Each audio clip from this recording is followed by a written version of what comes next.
Mirëmbrëma të nderuar teleshikues, jemi sërish së bashku këtë të premte për të folur si çdo të premte në fakt, pa protokoll, për çështjet e aktualitetit të ditës, të politikës së javës, por në fakt 2 ditë të fundit kanë qenë të ngjeshura.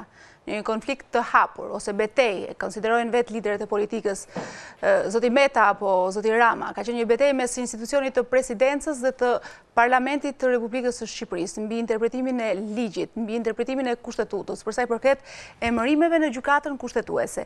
Një betejë e cila ka pak kohë që ka nisur, por që ka shpërthyer në deklarata të forta, të cilat janë artikuluar dhe gjatë ditës së sotme dhe që këtë temë do ta diskutojmë gjatë kësaj mbrëmje, por jo vetëm, kemi për të folur edhe për 2 prej bashkive më problematike, nëse i themi kështu, në kushtet që po flasim, për Bashkinë e Shkodrës dhe për Bashkinë e Vorrës, por fillimisht duke parë zhvillimet e 2 ditëve të fundit, do të ndalemi tek ajo që ka ndodhur gjatë ditës së sotme, do të ndjekim një material, pra fjalën e Presidentit të Republikës zotit Meta, shkurtimisht për ato që ka deklaruar në lidhje me mundësinë për shpërndarjen ose jo të Parlamentit të Republikës së Shqipërisë, pra me dekret, siç është shprehur zoti Meta duke u përgjigjur interesimit të gazetarëve. Ndjekim materialet dhe të prezantojmë të ftuarit në studio. Mendoj se jam shumë i qartë që garante e kushtetutës e pa diskutueshme në Republikën e Shqipërisë dhe sipas kushtetutës është gjykata kushtetuese. Pastaj është presidenti e kështu me radhë. Po gjykata kushtetuese është mbi të gjithë. Parlamenti a shpërndahet me dekret. Me një dekret shpërndahet, se në çfarë thanash dhe si kjo është çështje tjetër. Gjykata kushtetuese është mbi të gjithë, thot Presidenti i Republikës së Shqipërisë. Kjo është tema për cilën do të diskutojmë për anëtarët e këtij institucionit i cili deri diku po shkon drejt ngritjes së tij, ka rreth 2 vite që nuk është ngritur. Do të flasim për këtë çështje fillimisht me kryetaren e Bashkisë së Shkodrës, zonjën Vultan Ademi. Zonja Ademi, faleminderit që keni ardhur. Besoj që çështja e gjykatës kushtetuese lidh direkt edhe me mandatin tuaj në kryet e Bashkisë së Shkodrës. Unë dua të them diçka lidhur me atë që u thama përpara dhe ngjarjet që kanë ndodhur 2 ditët e fundit, ndoshta kohët e fundit, sepse është çështja e gjykatës kushtetuese. Ka shpërthyer në një debat të hapur. Çështja e gjykatës kushtetuese po bën vite tashmë.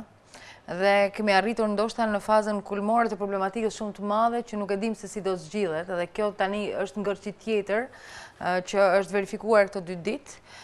Është e vërtetë që sigurisht është institucioni që garanton në një farë mënyre çdo mundësi që të abuzimit kur bëhet fjalë me ligjin dhe sidomos në këtë rast me kushtetutën. Fakti që ne nuk e kemi këtë institucion dhe nuk e kemi funksional dhe nuk e kemi të ngritur, duket që po ka pasoja edhe më të mëtejshme që kanë pasuar edhe ato të pushtetit vendor, por që tani janë edhe më të vështira për të adresuar dhe kur lidhet pastaj me parlamentin, sigurisht për të vijuar ato që u tha edhe nga presidenti, pyetja nëse është i legjitim parlamenti në mënyrën se si funksionon ato numër anëtarësh, apo çështjet që lidhen me 30 qershorin, verifikimin e procesit, pa diskutim procedurën të jashtëligjshme dhe faktin e të gjitha asaj çfarë ka ndodhur me 30 qershor dhe përpara dhe pas 30 qershorit. Sigurisht janë çështje që kanë presin një zgjidhje dhe gjykata kushtetuese është institucioni që do duhet ta bëjë atë. Fakti që ne kemi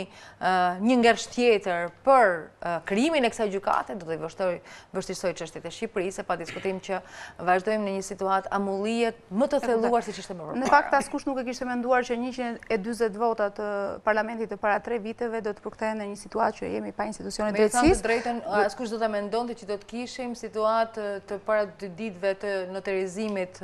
Do ta komentojmë më gjatë sepse duhet të ftoj të prezantoj të ftuarit e parlamentit, qoftë edhe të 2 ngjarjet e 2 ditëve të fundit për mua janë të paprecedent, janë pa imagjinueshme. Okej.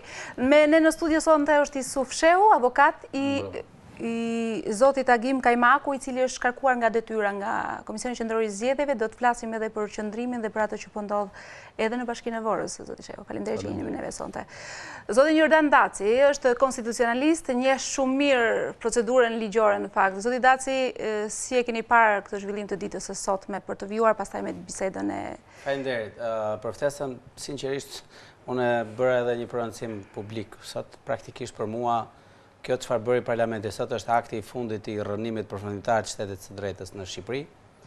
përfundimisht i vësh qelmin në çdo lloj nocioni bazë kushtetues në këtë vend, dhe ajo çfarë nuk kuptojnë ata ose kuptojnë por me vetdije lejojnë të ndodh, është që kjo është një shqelm ndaj të ardhmës së Shqipërisë dhe kam përshtypjen që midis tjera mund të ketë edhe skenar destabilizimi i Shqipërisë dhe kjo gjykoj është një punë që bëhet vetëm për kundër interesave të Shqipërisë, sepse asnjë veprim i tillë nuk mundet kurrësi të mbrojë interesat e Shqipërisë. Dhe besoj që ka plot aktor të cilët do të ishin të interesuar për një destabilizim të vendit dhe gjykoj që mënyra se si po vepron kuvendi, por edhe ndodhit që lidhen ka dy mundësi, ose flasin për një çmenduri ose lajthitje, që nuk do ishte e lehtësisht e konstatueshme dhe e ndodhshme, ose me dashje drejt për drejt, pra synon përdorimin e një ngjarje banale për të krijuar një krizë e cila përveç se të shmang vëmendje nga krizat e pafundme të cilat ne ndodhemi dhe zinxhir,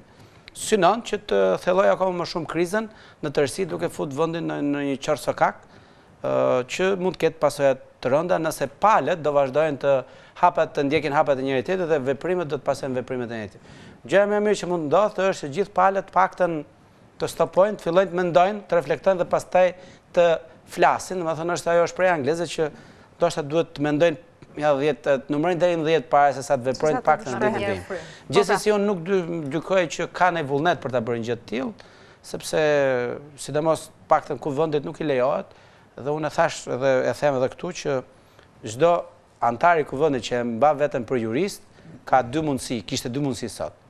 Ose të grisë diplomën dhe thotë nuk jam jurist, ose të pranoj që po kthehet në një shërbëtor të rëndom të një atentati kushtetues. Pra, ju thonin që është atentat kushtetues dhe të shkoj... A mund të korrigjoj diçka?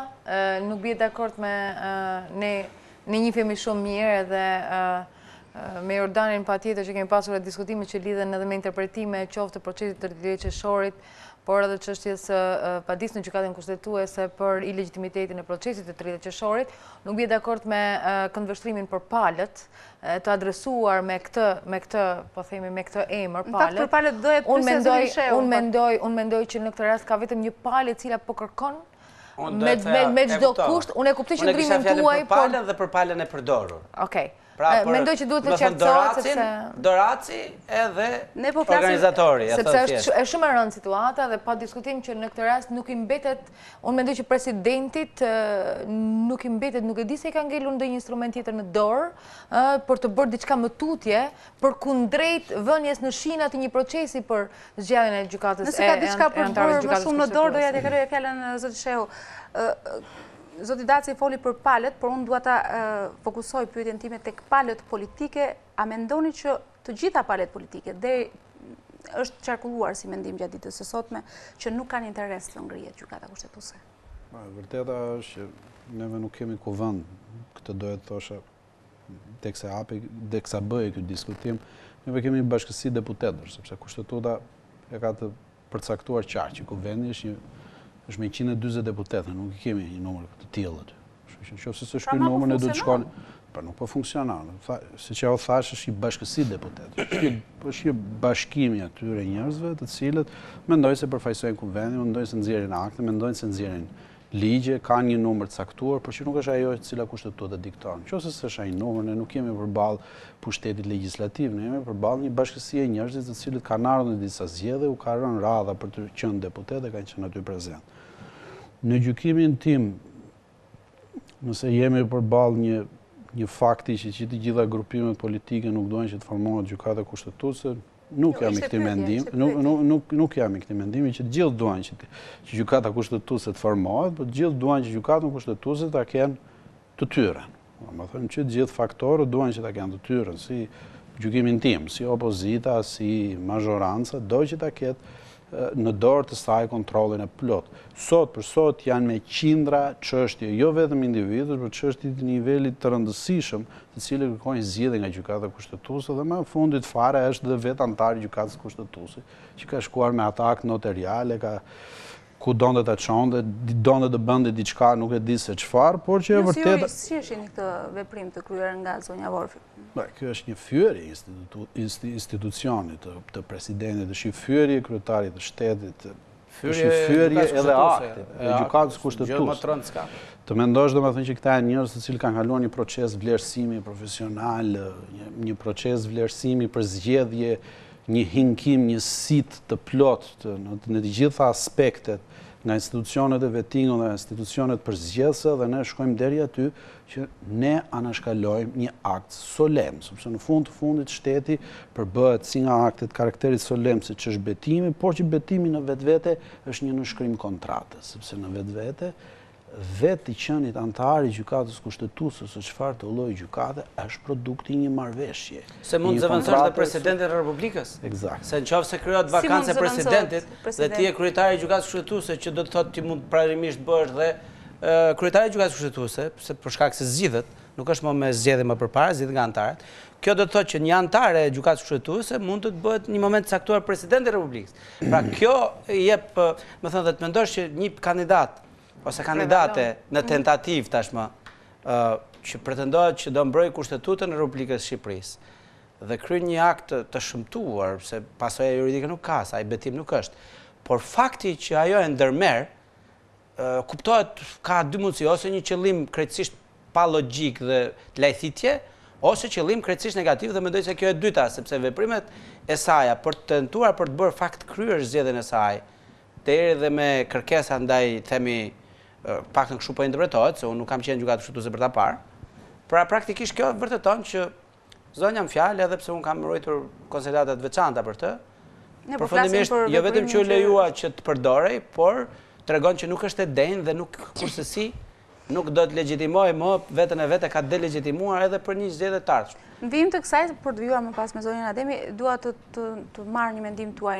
Si e lexuat ju deklaratën e gjykatës kushtetuese ose vendimin e gjykatës kushtetuese gjatë ditës së sotme që në një farë mënyrë certifikoi zonin Xhaferllari dhe në një farë mënyrë i dha dhe një përgjigje rezultatës së kuvendit. Atëherë, gjykata kushtetuese ka sot një kryetare, që është zonja Tusha, që është shërbensi më e vjetra, luan edhe rolin e kryetares në mungesë të kryetarit të zgjedhur. Ka edhe sigurisht sekretarin e përgjithshëm, i cili përfaqëson drejtuesin e gjithë administratës. Normalisht procedura pas nënshkrimit të betimit, sigurisht presidenca në mënyrë zyrtare i komunikon gjykatës kushtetuese aktin e kryerjes e gjithë me radhë. Kështu që praktikisht sekretari i përgjithshëm do kryente një vepër penale në vetvete, një lloj shkelje tepër tron, po penale për mendimin tim. Qofse ashtu i bie edhe unë nga rruga që i them shikoj se jam bërë edhe unë kryetari apo antari i gjykatës kushtetuese, edhe normalisht nuk është se ajo ka ndonjë dokument tepër me, s'ka ndonjë dokument, më thënë. Mund të isha në radhën e kandidatëve dhe thjesht kisha përfunduar dhe shkoja, pra sigurisht që veprimi. Zonja Vorpsi ka kaluar në komision, sigurisht. Po dakord, mund kalosh komision, po kjo s'është të thënë se do zgjidhesh se s'bën, sepse organi i martesës që është kuvendi ose presidenti ka listën dhe jo do të thotë, nuk do të thotë që do të zgjedhë se s'bën pse janë listë. Jo, është kaluar në kuvend, është dakordsuar në listë, ka qenë nuk është kaluar në kuvend. Kuvendi atëherë procesi ka disa probleme, që po t'i themi shkurt. Procesi filloi shumë keq dhe me shkelje të rënda nga ana e KED-s ose Këshillit të Emërimit Drejtësi. Pse? Së pari ata bën një lëvizje që dërguan një kandidat i cili nuk kishte kaluar vettingun, që me ligj nuk duhet ta bënin. Ç'është zoti? Zoti mund që, por që unë shpresoj ta kaloj vettingun, të jemi sinqert.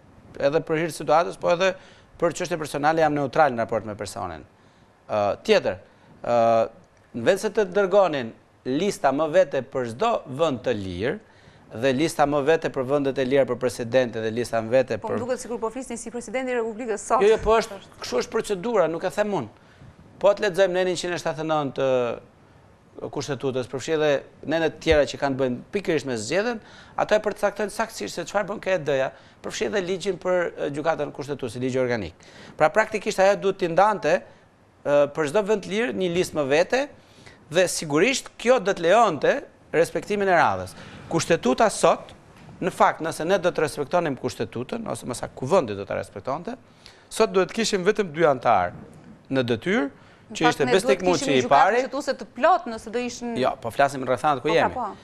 Sepse kushtetuta në 179 dy thot, i pari, pra plotësimi vendeve bosh thot, pas hyrjes në fuqi të këtij ligji, ndryshime kushtetuese 2016 do bëhet në këtë mënyrë.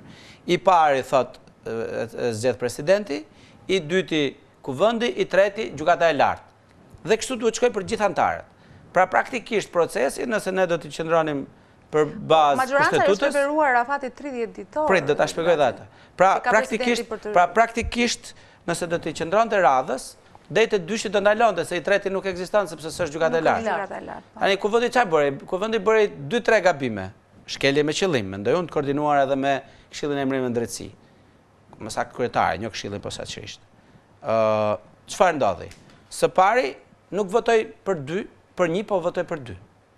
Dhe pasi votoi për 2, futi dorë me vjedh edhe një kandidat tjetër nga xhepi i presidentit. Tha, ja marrim dhe presidentit, një ta bëjmë fakt kryer. Pra, përveç se bëri gabim se zgjodhi 2, bëri edhe këtë tjetrën. Dhe për sa i përket afateve, neni kushtetues nuk përmban afate për presidentin, përmban afate për kuvendin. Pra kuvendi ka 30 ditë. Edhe për presidentin ka afat 30 ditë, por nuk bëron nga kushtetuta, bëron nga neni 7B i ligjit organik për gjykatën e lartë. Më fali, për gjykatën kushtetuese. Por, çfarë ndodhi? Duke qenë se KD-ja i nis për një herë të 2 listat, dhe i fut në një listë, nuk i ndan, sipas vendeve, praktikisht përveç se u dubluan listat për të njëjtat vende ishin 2 kandidat, nga ana tjetër nuk plotësoi edhe kriteri tjetër që duheshin së paku 3 për një vend të lirë. Elementi tjetër i shkelur. Çka do thot presidenti, nëse do të respektonte nenin 179 kushtetutës, që ishte detyruar ta respektonte, nuk mund ta respektonte nëse kuvendi nuk bënte zgjedhjen e tij. Dhe kuvendi me qëllim nuk e bënte zgjedhjen. Në fakt për kuvendin kisha të ftuar, duhet ta Por tani çfarë bëri presidenti? Presidenti ka marrë një vendim administrativ dhe ka thënë për shkak të detyrimit të nenit 179 unë e pezulloj procedurën dhe i kërkoj parlamentit që të bashkëvepronte në mirëbesim. Duhet të dëgjoj pak edhe zonjën Ademi, e kemi të vetëm zonjë këtu të ftuar, por që dua të vjoj me mendimin e zotit Sheu, zonja Ademi.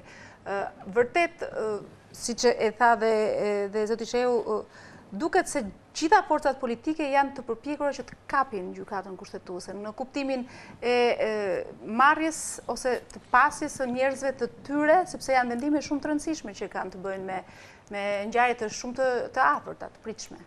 Që ju them të drejtën, unë e mendoj krejt ndryshe dhe kam një mendim krejt ndryshe nga ajo që ju thama përpara. Unë për një gjë ndoshta po qartësohet qartë, po bëhet e qartë për gjithë qytetarët se kush po e pengon reformën në drejtësi dhe kush po e pengon krijimin dhe funksionimin e shpejt të kërkuar të gjykatës kushtetuese. Sepse unë nuk mendoj që në parlament ka ndonjë dorë opozita për vendimet e çmendura apo antikushtetuese dhe procedurat antikushtetuese që sjellin në një amulli. Ka dhe një opozitë parlamentare sot që ka votuar për këtë rezolutë. Unë nuk flas për njerëz të blerë. Nga që janë opozitë votojnë ata. Unë po flas për njerëz të blerë. Nuk mendoj. Unë kam përshtypjen që po flasin për njerëz me integritet kur bëhet fjalë për opozitën. Okej, janë njerëz që kanë dhënë listat e kësaj opozite që është jashtë parlamentit. Në këtë rast për mua është tani unë i njoh disa nga ata.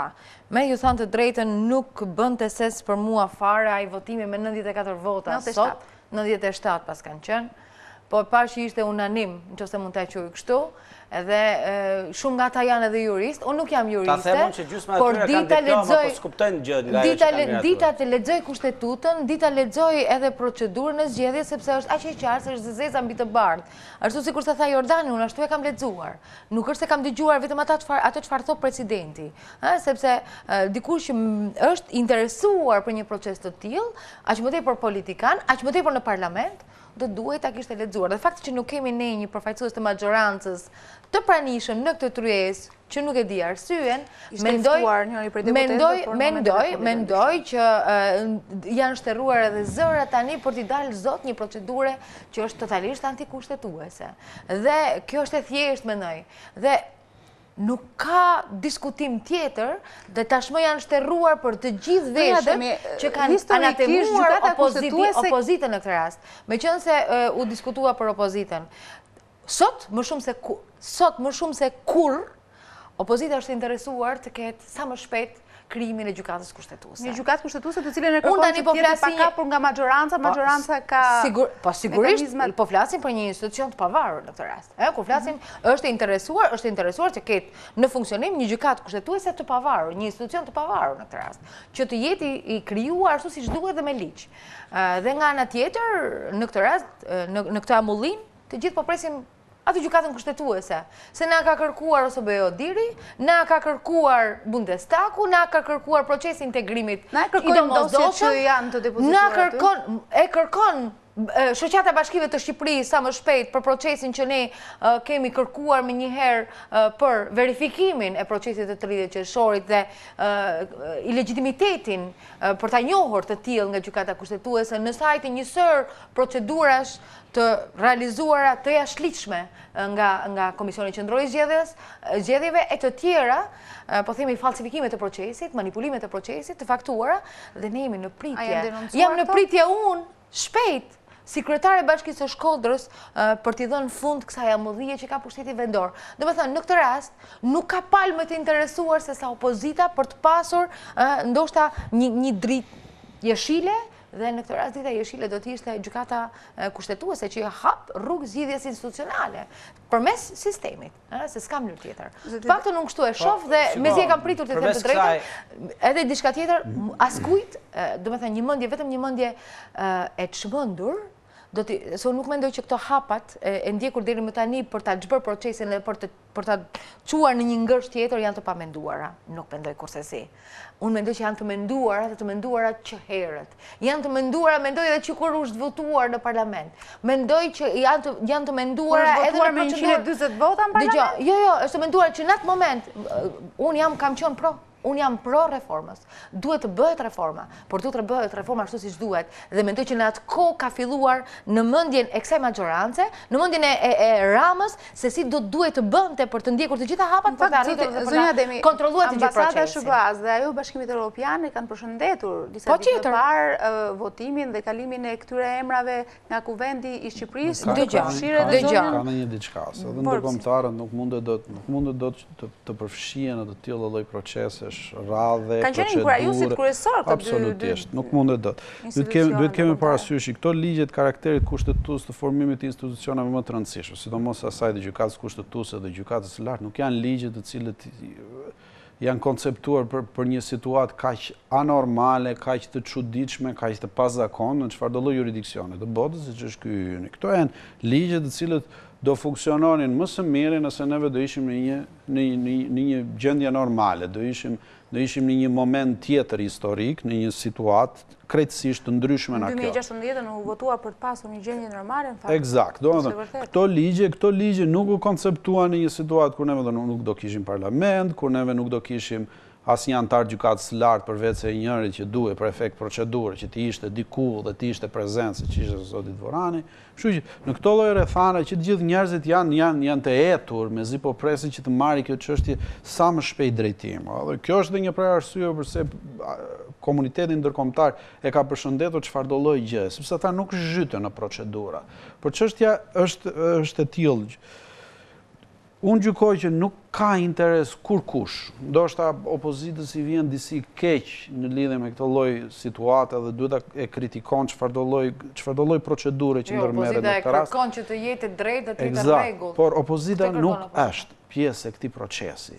Nuk fatkeqësisht sot nuk është. Ishte vendimi i saj që të dilte. Ajo opozitë faktike. Sepse ka dalë në një kuvend. Ka dalë në një kuvend dhe fatkeqësisht është përmendur edhe juve, në atë kuvend tani kanë ngelur disa persona të cilët realisht nuk paraqisin. Kemi lexuar herë në historinë e Ramës dhe fakti që po faktohet tani, po faktohet fakti që po manipulohet të gjithë. Çfarë ka thënë opozita? Opozita ka thënë që reforma në drejtësi është e domosdoshme, ajo që po bën kjo majorancë dhe ky kryeminist është kapja e reformës në drejtësi. Këtë kemi thënë. Dhe kjo po faktohet fatkeqësisht, askush nuk e do. Fatkeqësisht po faktohet sepse është e llogaritur kjo, janë të llogaritur hapat për të pasur gjithë, është e pa precedent mënyra se si vepron. Pa gjykatë lart, pa gjykatë kushtetuese. Jo, gjykatën e lartë do të përshtatet së shpejti, Po patjetër. Atëherë, janë të gjithë treguesit që tregojnë që mazhoranca është i vetmi aktor që jo vetëm po e luan lojën sepse ka mekanizmat e vendimmarrjes, por është Opozita ishte në parlament, du ta bënte presionin gjithsesi edhe nëse atje do ku ishte në duhet. parlament, nuk do kishte mundësi të dikonte në proces për shkak të konfigurimit të votave. Pra sot opozitës i thua për një gjë që edhe po doj nuk ka mundësi ta bëj. Pra edhe po doj dikush që nuk kam dëgjuar që ka ndaj qëllim të tillë, nuk e realizon dot se s'ka asnjë mekanizëm. Por kapja e reformës ka filluar që me emrimin e të ashtuquajtëve ekspert të famshëm. Përveç se u dhan me 10 milion lek se cili mori, morën për ligjet të cilat dolën me shumë probleme, që të paktën minimumi duhet na kthejnë ca lek se morën të ato lekë dhe i shkruajtën gabim. Ç'a ndodhi? Të gjithë to u turrën për të kapë vende në ato që ne e dim që ishte një marrëveshje me ish ambasadorin amerikan Donald Lu, atëherë që gjithë këto që do ishin ekspert nuk duhet të konkuronin dhe nuk duhet merrnin pjesë në formimin e institucioneve të reja. Të gjithë Ndërsa aspiruan. të gjithë i ke sot në detyra. Të gjithë aspiruan. Jo vetëm aspiruan, janë duke zënë detyrat, janë duke zënë detyrat. Duke përfshirë nga gjykata e lartë, edhe në gjykatë kushtetuese, vetë zonja Vërpsi ka qenë pjesë e grupit punës, Sokol Sadushi ka qenë pjesë e grupit punës dhe kanë marrë para, pa fund, miliona lek. Pra është i njëjti njeri përcakton që ta marrë vesh qytetarë. Pra problemi është që është i njëjti person. Ai që përcakton rregullin, konkuron vetë. Do të thonë, unë kam bërë edhe ligjin, e kam bërë për vete. Jo, më e bukur është sepse kanë vendosur edhe kriterë kufizuese për gjithë ato që janë si ata. Në ligj i kemi. Kjo është e rëndë. Dhe sigurisht gjithë ky mekanizëm tregon për një qëllim. Po vendosen kritere vetëm për veten se. Tani doni të jap shembuj. Për gjykatën e lartë ka edhe KLG u bë pjesë e kësaj gjëje. Nga mënyra se si shpalli vendet e lira për ata gjyqtarë që vinë nga juristët e spikatur, duke haptazi që është bërë me qëllim për të favorizuar 3 kandidatë që sot kanë kaluar, themi për zgjedhjen e KLG-s. Pse? Sepse bën një ndarje të çuditshme që nuk e di ku e gjetën se ku e lexuan, dhe i ndan gjyqtar civil, administrativ dhe penal. Kushdo që e njeh se çdo të gjykatë e lartë, kupton se sa idiotësi është të ndash gjyqtarin e gjykatës së lartë në këtë formë. Pse e bën? E bën duke shfrytzuar backgroundin të ashtës quajtur të prezumuar të X-it dhe të Y-it për t'ju krijuar favor absolut në garim për vendin dhe e vërtetuan faktisht që kështu pas ka qenë loja. Në fakt Beteja dhe mos harrojmë që në gjykatën e lartë KLG po e ngre, por nuk e di se sa antar do ketë, se s'ka ligj, se e shfuqizuan ligjin që kishte numrin dhe këta ekspertët e mëdhenj që tani duan me shku vetë atje, harruan që duhet ta vënë një numër diku dhe nuk është sot s'ka numër. Nuk e di askush sa antar do ketë gjykatë e lartë. Pra kjo është të gjithë ngrehina e. Do të them te zhvillimi i politik në fakt, sepse edhe opinioni publik në fakt tema teknike ka pak si më të vështirë ndoshta për t'i kuptuar, por ju jeni i qartë në ato që po i përcjellni edhe publikut. Zonja Ademi, politikisht hapur duket se është një betejë jo mes opozitës dhe maxhorancës, por është një betejë mes presidentit dhe betejë ligjore gjithmonë dhe kryeministrit të Republikës zotit Rama. Do të ndjekim një material të një deklaratë të zotit Rama sot në parlament për ta vjuar. Një betejë që të gjithë ne, përfshirë dhe presidentin, po bëjmë për të respektuar të gjithë ata që kërkojnë që të respektohet kushtetuta dhe të gjithë ata të tjerët me në krye Ramën që kërkojnë jo vetëm që ta përçudnojnë, por ta shëmbin dhe kur shëmb kushtetutën, ke shëmbur gurin e parë themeli, po njëkohësisht se s'ka ngelur tjetër, se është kapur gjithë sistemi. Po të kishin përfaqësues maxhorancë, do të kishte edhe kundërargument. Sinqerisht, unë nuk e di nëse do ta, jo të them vetëm një fjali. Vetëm një fjali. Nëse unë do isha përfaqësues i maxhorancës, nuk e di si mund ta mbroj këtë që ka ndodhur. Sinqerisht do isha i paaftë. Megjithatë ata kanë ato e kanë aftësinë ta mbrojnë një gjë dhe që s'mbrohet, por sinqerisht nëse do merrja atë rol, unë nuk di çfarë them. Okej, duhet të ndjek një material të zotit Rama, i cili ka deklaruar sot disa qëndrime të tij në lidhje me po gënjeshtra e ka, presidentin e kush i beson Republikës. ato që shkruan ai.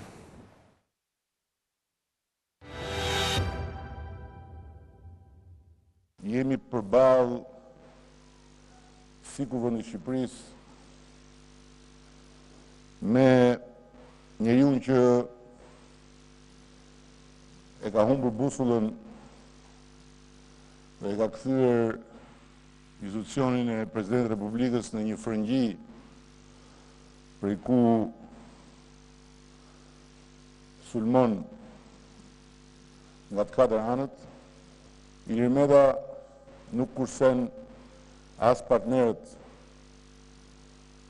strategjik dhe as dy aleatët e mëdhenj të pa lëkundur dhe të pa ndryshueshëm të Shqipërisë, Shtetet e Bashkuara dhe Bashkimin Evropian. Ky njeri ka marrë përsipër të jetë interpretuesi i vetëm dhe fuqiplot i Kushtetutës së Republikës së Shqipërisë. Njësoj si ata talibanët që e quajnë veten interpretuesit e vetëm dhe fuqiplot të librit të shenjtë. Kjo pra deklarata e kryeministrit Edi Rama adresuar në fakt presidentit të Republikës, zotit Meta. Zonja Ademi? Unë mendoj nuk di se do të kishte ndonjë mundësi tjetër presidenti për të vepruar ndryshe. E kush do t'i lejonte presidentit të vepronte ndryshe? Prandaj nuk ka asnjë kuptim kjo që thot Rama, sepse presidenti nuk ka asnjë rrugë tjetër, përveç se të lexojë atë çfarë është shkruar e zeza mbi të bardhë në Kushtetut, sepse pastaj ne do të kishim probleme edhe më të mëdha dhe në këtë rast presidenti ka detyrën, përgjegjësinë, ka funksionin për ta respektuar. Kur bënte fjalë për interpretimin e Kushtetutës, unë mendoj që presidenti në të gjitha fjalimet e tij, pavarësisht Ilir Meta në këtë rast, dhe në këtë rast nuk po flas për ndonjë afiliacion aq më tepër që ka qenë përfaqësues i një partie të majt, por në çdo rast unë e kam dëgjuar me vëmendje, ai referohet interpretimit të Kushtetutës vetëm si një funksion i gjykatës kushtetuese. Dhe në asnjë rast tjetër ai nuk ka marrë përsipër që të interpretojë dhe ka thënë që le të formohet dhe do të jetë gjykata kushtetuese. Në fakt Komisioni i Venecias ka deklaruar se është në kapërcim të kompetencës së tij presidenti. Në raportin sot presidenti i Republikës e citoi raportin e gjykatës kushtetuese sot apo dje. E citoi edhe një herë raportin në paragrafin e 2 që tha Komisioni i Venecias ka kërkuar më një herë që çdo gjë të qartësohet përmes gjykatës kushtetuese dhe kjo është qartësuar edhe nga Komisioni i Venecias. Tani më nuk kam më dyzime në këtë majoranca.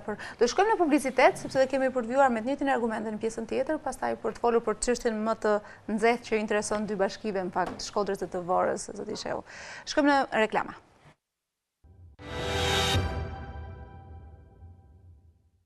Kapja e çdo institucioni tani nuk është më përjashtimi, por rregulli.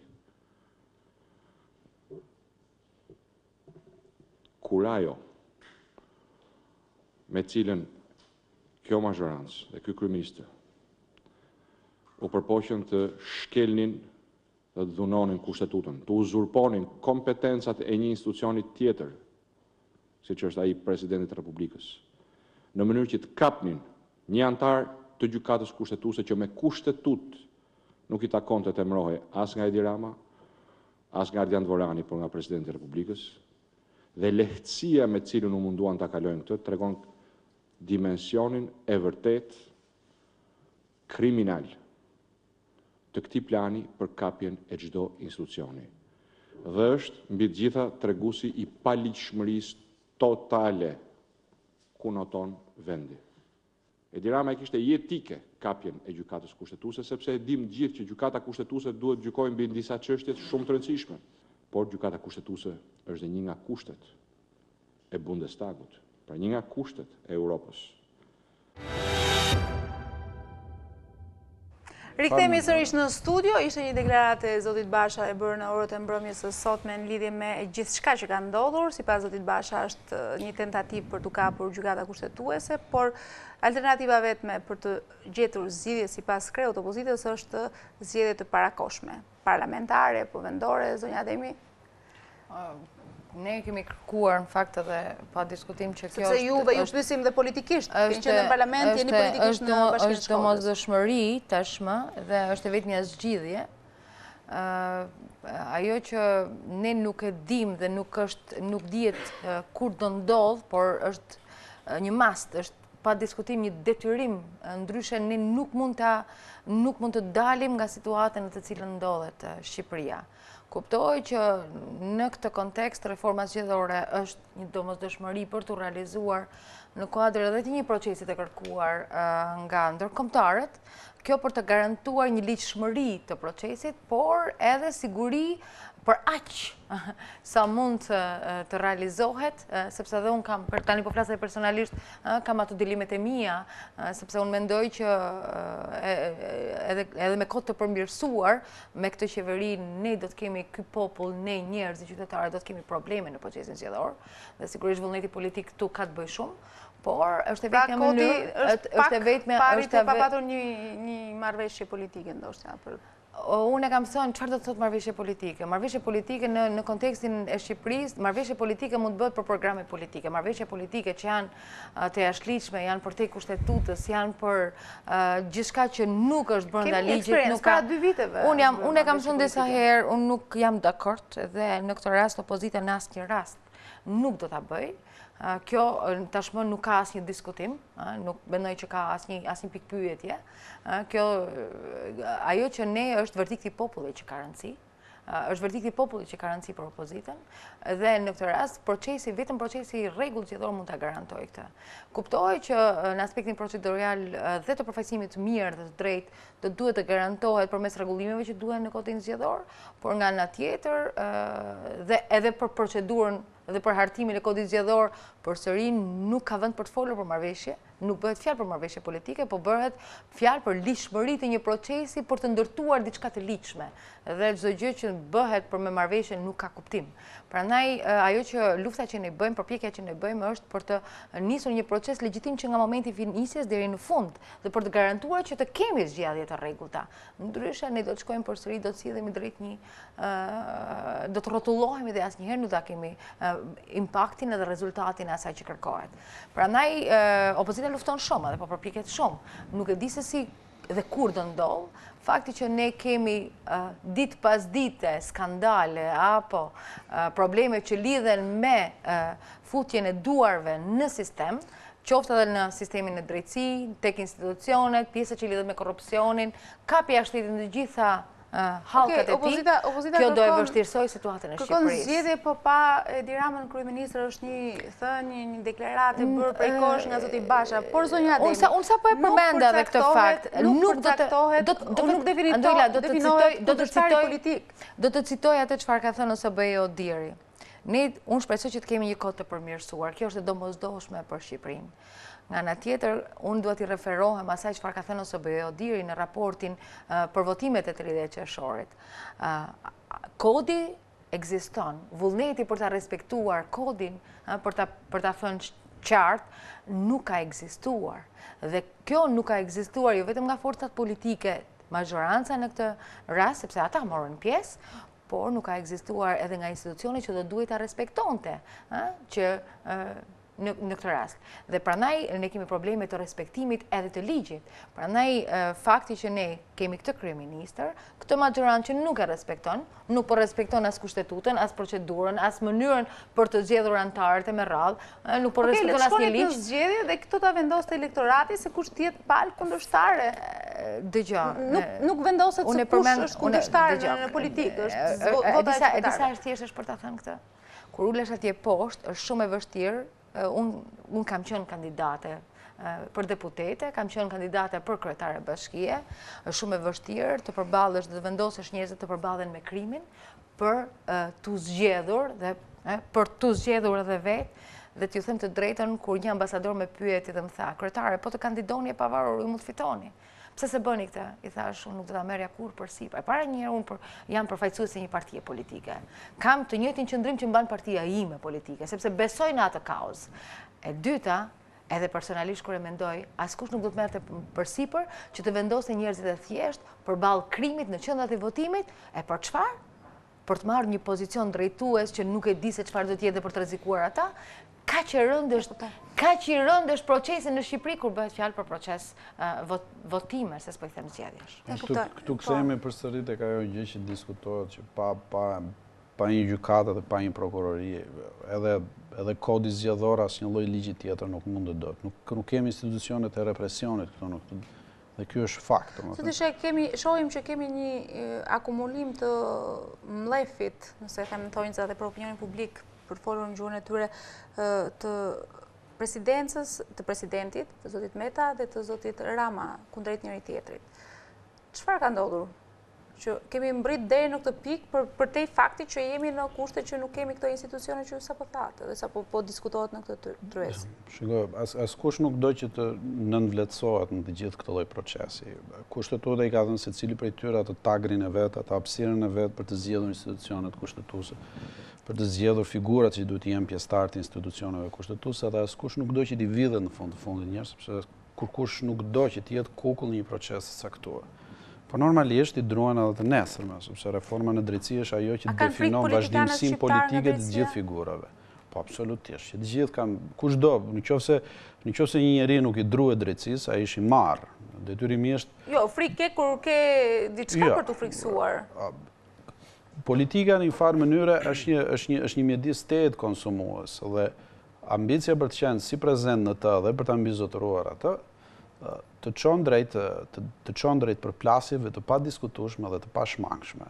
Dhe shpeshherë ose do të duhen institucion. Nuk duhet me ngatërru përplasjen politike me zbatueshmërinë e ligjit. Absolutisht. Përplasje politike dhe normalisht, në fundit nëse flasim për gjykatën e lartë, gjykatën kushtetuese, nëse flasim për gjykatën e lartë dhe gjykatën kushtetuese, shtrurja e çështjeve të cilët venden përpara gjykatës kushtetuese, në fundit janë çështje të marrëveshjeve të cilët përfundojnë artimin e ligjeve dhe normalisht ati e zgjidhen, nëse këto në të vërtet janë ligje apo janë thjesht shprehje të vullnetshme me karakter politik. Më duket se kishin fjalën të frika politikanëve. Të gjithë politikanët druan. Nuk është çështja se këta do i druajnë gjykatës kushtetuese, sepse gjykata kushtetuese nuk merret në këtë pjesë. Gjykata kushtetuese merret me interpretimin e normave, merret me zbatimin e kushtetutës. Mendoj që jo të gjithë politikanët i druan, përkundrazi, ata që kanë bërë krime elektorale, që kanë probleme me ligjin, ata i druan patjetër. Shiko, ne nga dipa kemi një shprehje. Kush e ka mizën biksul? Ai ka frikë. Dhe mendoj se kjo është rasti. Do të thënë, me sa që është korrekt me shumë e kanë sepse nuk po mundsohet që të arrihet mizën biksul, jo një. Dhe problemi është që shumica janë të zhytur në korrupsion, janë të zhytur në shpërdorim pushtetit. Politike apo shumica politikane? Shumica e jetës publike, në tërësi. Sigurisht majoranca dominon në të gjitha aspektet, për arsye dhe qenies të pushtet, patjetër. Shiko, asnjë forcë politike nuk ka imunitet nga fenomenet të tilla. Dallimi qëndron nëse një forcë politike e kthen në mekanizëm sundimi dhe pushteti ose mbajtjes qeverisës, apo është një fenomen që e shoqëron dhe mundohet ta luftojë. Gjykoj që majoranca tashmë e ka kthyer një mekanizëm për të mbajtur kontrollin mbi masat ose mbi njerëzit. Dhe sigurisht për të siguruar vazhdimsinë e pushtetit në të ardhmen. Kjo është edhe një ndër problemet më kryesore, sepse politika jonë është një politikë e cila bazohet tërësisht në inkriminimin masiv të pjesëmarrësve në politikë. Unë shtroj pyetje, po pse pak shqiptar ka që s'kan asnjë problem të kaluarën e vet për kriminale. Pse sa herë që fusin dorën te thesi kapin këto njerëzit? Ku qëndron problemi? Unë kam një shpjegim timin. Nga njëra anë është dorë e këtyre që i kap të thesi, por kam përshtypjen janë edhe këta që i kapin vetë dorën e këtyre. Pra, tashmë kemi arritur në një fazë ku krimi shpeshherë kontrollon edhe vendimarrjen politike dhe i imponohet vendimarrjes politike. Dhe kjo tregon atë shkallën e rëndë të cilën ndodhemi ne, dhe sigurisht që opozita ka zero mundësi për të ndryshuar gjendjen. Për sa kohë është në opozicion. Ka patur mundësi që të ishte aty të kishte zërin e vet paktën në parlament. Tani është zëri ne shqyrë që insistuam aq shumë për atë dekriminalizimin, se vetëm me atë instrument kemi ca rezultate që të paktën kanë treguar që kemi bërë një hap të rëndësishëm. Lidhur me dekriminalizimin, mos harrojmë që ke përqindje të konsiderueshme antarëve të Këshillit Bashkiak, kryetarët e Këshillit Bashkiak që nuk po hetojnë fare, por që janë të zhytur deri në fyt. Që gjithë njerëzit i dinë. Kush i ka denoncuar? Ka pafund. Po ka ca që i kanë denoncuar, po bëj një pyetje. Pse akoma nuk po verifikohet VAUD-s sipas Ministrisë së Drejtësisë? Çfarë bën Ministria e Drejtësisë? Sa muaj duhet për ta dërguar atë letër porosin? Apo e kanë futur në një zarf atje, mbyllin edhe e lën kur të vi radha. Se do i bëheshin si shumë, se një Shkodra, tjetra Vora, pastaj do dilte edhe VAUD-s shpejt 3 goditje në një ditë sikur të dhëmbin pak. E vërteta është që Vora nuk ka dalë ende. Kjo është fakt. Nëse ajo pastaj është çështje tjetër, por aty doli vetvetiu, nuk është se doli për shkak të këtyre. Pra, pyetja që shtroj unë, fal, ku është kjo prokuroria e përgjithshme? Se duhet mu bë prokuroria e përgjithshme prap, po Atë na shpjegojnë pa ku ka ngel kjo letëpërësia, se ka 6 muaj, gati, po bëhet 6 muaj. Ministri i Drejtësisë pse mban aty? Në fakt, prokuroria e përgjithshme ju gazetarët, që si bëjnë një pyetje? Rezultat pozitiv ato të që ka ndodhur me vorën, po do ta diskutojmë me vorën. Rezultat pozitiv. Unë po flas për vahun e Dejas, shumë thjesht. Vahu i Dejas ka të njëjtën pretendim dhe ka dokumente të cilat të lënë përshtypjen që janë të pa diskutueshme. Atëherë, këtu do të bëhet një hetim. Po e prezumojnë pa fajshëm se s'kam drejt ta quaj fajshëm zotrin, por pyetja ime është Ministria e Drejtësisë ku është? Pse e pengon procesin e verifikimit? Nëse e pengon ajo, ose ta ndaj kush e ka përgjegjësinë, prokuroria e përgjithshme apo Ministria e Drejtësisë, se njëri nga këta e ka fajin ose kanë të dy. Por kjo është për shkak se mazhoranca ushtron presion të jashtëzakonshëm në gjithë mekanizmat e pushtetit, pikërisht për të shmangur përkeqësimin që për mua nuk ka ku të shkoj më keq, por që mos marrë akoma goditjet të tjera. E kuptoj, si e shihni ju si jurist, konstitucionalist, njohësi mirë i ligjit, zgjidhjen e kësaj situate të krijuar paktën? Të jemi sinqert, mekanizmat kushtetuese që ne kemi në dispozicion, dritë në kuptimin e kuptoj, mekanizmat që ka në dispozicion Shqipëria kushtetues sot janë të paafta për ta zgjidhur situatën. Pse? Norma kushtetuese nuk lejon vazhdosh më tej, këto e shkelën pjesërisht me dy se ajmërime, mund vazhdojnë ta shkelin prap, mund të jetë një zgjedhje e tyre, po për mua kushtetuta nuk lejon shkelje. Pastaj kot i thua kushtetut. Nga ana tjetër shkelja lejon shkeljen e tjetër dhe pastaj humbet kuptimi. Nga ana tjetër nuk kemi gjykatë kushtetuese funksionale dhe nuk gjykoj që do kemi të paktën edhe për një kohë jo aq shkurtër sa mendojnë njerëzit, se mos harrojmë na kanë thënë do e bëjmë korrik, do e bëjmë shtator, do të thonë keni parasysh sa herë është thënë? Unë mendoj që nuk zgjidhet pa u zgjidhur gjykata e lartë. Është e sigurt, pa u zgjidhur gjykata e lartë nuk zgjidhet. Dhe tani gjithë përqendrimi i mazhorancës është për kapjen e gjykatës së lartë. Dhe të jeni sigurt që gjysma e punës është bërë për kapjen e gjykatës së lartë. Një vjeçare mund mos kemi gjykatë kushtetuese që të. Unë mendoj që s'do jetë funksionale, se marrim rastin që ku me vetë. Po pikërisht, po nuk më intereson. Çështja më e kërkuar nga Bundestagi. Unë gjykoj që edhe nëse do kemi 6 antar, se minimumi duhen 6 që të kemi mbledhje plenare. Dhe pastaj duhen minimumi 5 që të merret votimi. Tani gjyqtarët gjykatës kushtetuese që për çdo çështje votojnë një lloj, atëherë i bie që s'janë gjyqtar. Çka do të thotë që mundësia që të mos kemi shumicë që kërkon ligji për vendimarrje është shumë e madhe. Çka do të thotë që praktikisht edhe nëse ne arrim ta ngrem me 6, që është maksimumi i numrave që ne mund të kemi për shkak të konfigurimit, me shkelje gjithmonë të kushtetutës, përsëri nuk do jetë funksionale dhe do kemi plot raste kur nuk do ketë mundësi të marrë vendim. Kjo nuk kupton që për mua zgjidhja është nuk ka zgjidhje tjetër. Një që është ndryshimi kushtetues, edhe të ndryshohet kushtetuta vetëm për efekte të radhës. Kush do ta ndryshojë kustetutën? E kjo lind pyetja, kjo është pyetja $1 milion, sepse ata që janë në parlament gjysma nuk e kuptojnë. Edhe prandaj kanë votuar dhe rezolutën. Ndryshimet e korrikut të 2016-s janë votuar nga 90% e kuptoj, po ja që del që duhet ndryshohet. Tani do zgjedhim, pra kemi dy mundësi. Po jemi kemi dy mundësi, ose të vazhdojmë me skenarin që ka kushtetuta sot, edhe të kemi vetëm 2 zgjedhje të rregullta, ose hajde ta ndryshojmë, po vetëm 2, se kushtetuta thotë njëherë presidenti, njëherë kuvendi, këtu ndalon. Këtu mbaron kushtetuta. Tani mbesoni, nuk ka nevojë të jesh jurist ta kuptosh në 179, është fare i thjeshtë. Në këtë kuptim, pra ka dy alternativa, ose të presim kur të bëhet gjykata e lartë dhe ne të vazhdojmë procesin, kjo do shkon në 2-3 vjet pa frikë, sepse tani gjithë surpriza në këtë mes, të jap ca statistika. KLD-ja kishte, mos gaboj, 50 ose 40, jo 40 punonjës. KLD-ja e famshme, që bën një vit tash së shpejti nga ngritja, e ka 121 ose 142 veta. Pra e 3 fishoj stafin. U 3-4 fishuan rrogat, me vrap javën e parë të dytën nga një makinë 3, sepse nuk esin dot me makinat e vjetra, dhe ka një vit akoma, që nuk miratojnë rregulloren për të shpallë vendet e lira për sa i përket antarëve gjykatëtar që vinë nga gjyqtarët. Tani më fal, kush presin këta zotërit e KLG-s që ta bëjnë rregulloren? Ne do ta bëjmë rregulloren, ata të paguajnë ne të bëjmë rregulloren, se kjo s'ka kuptim.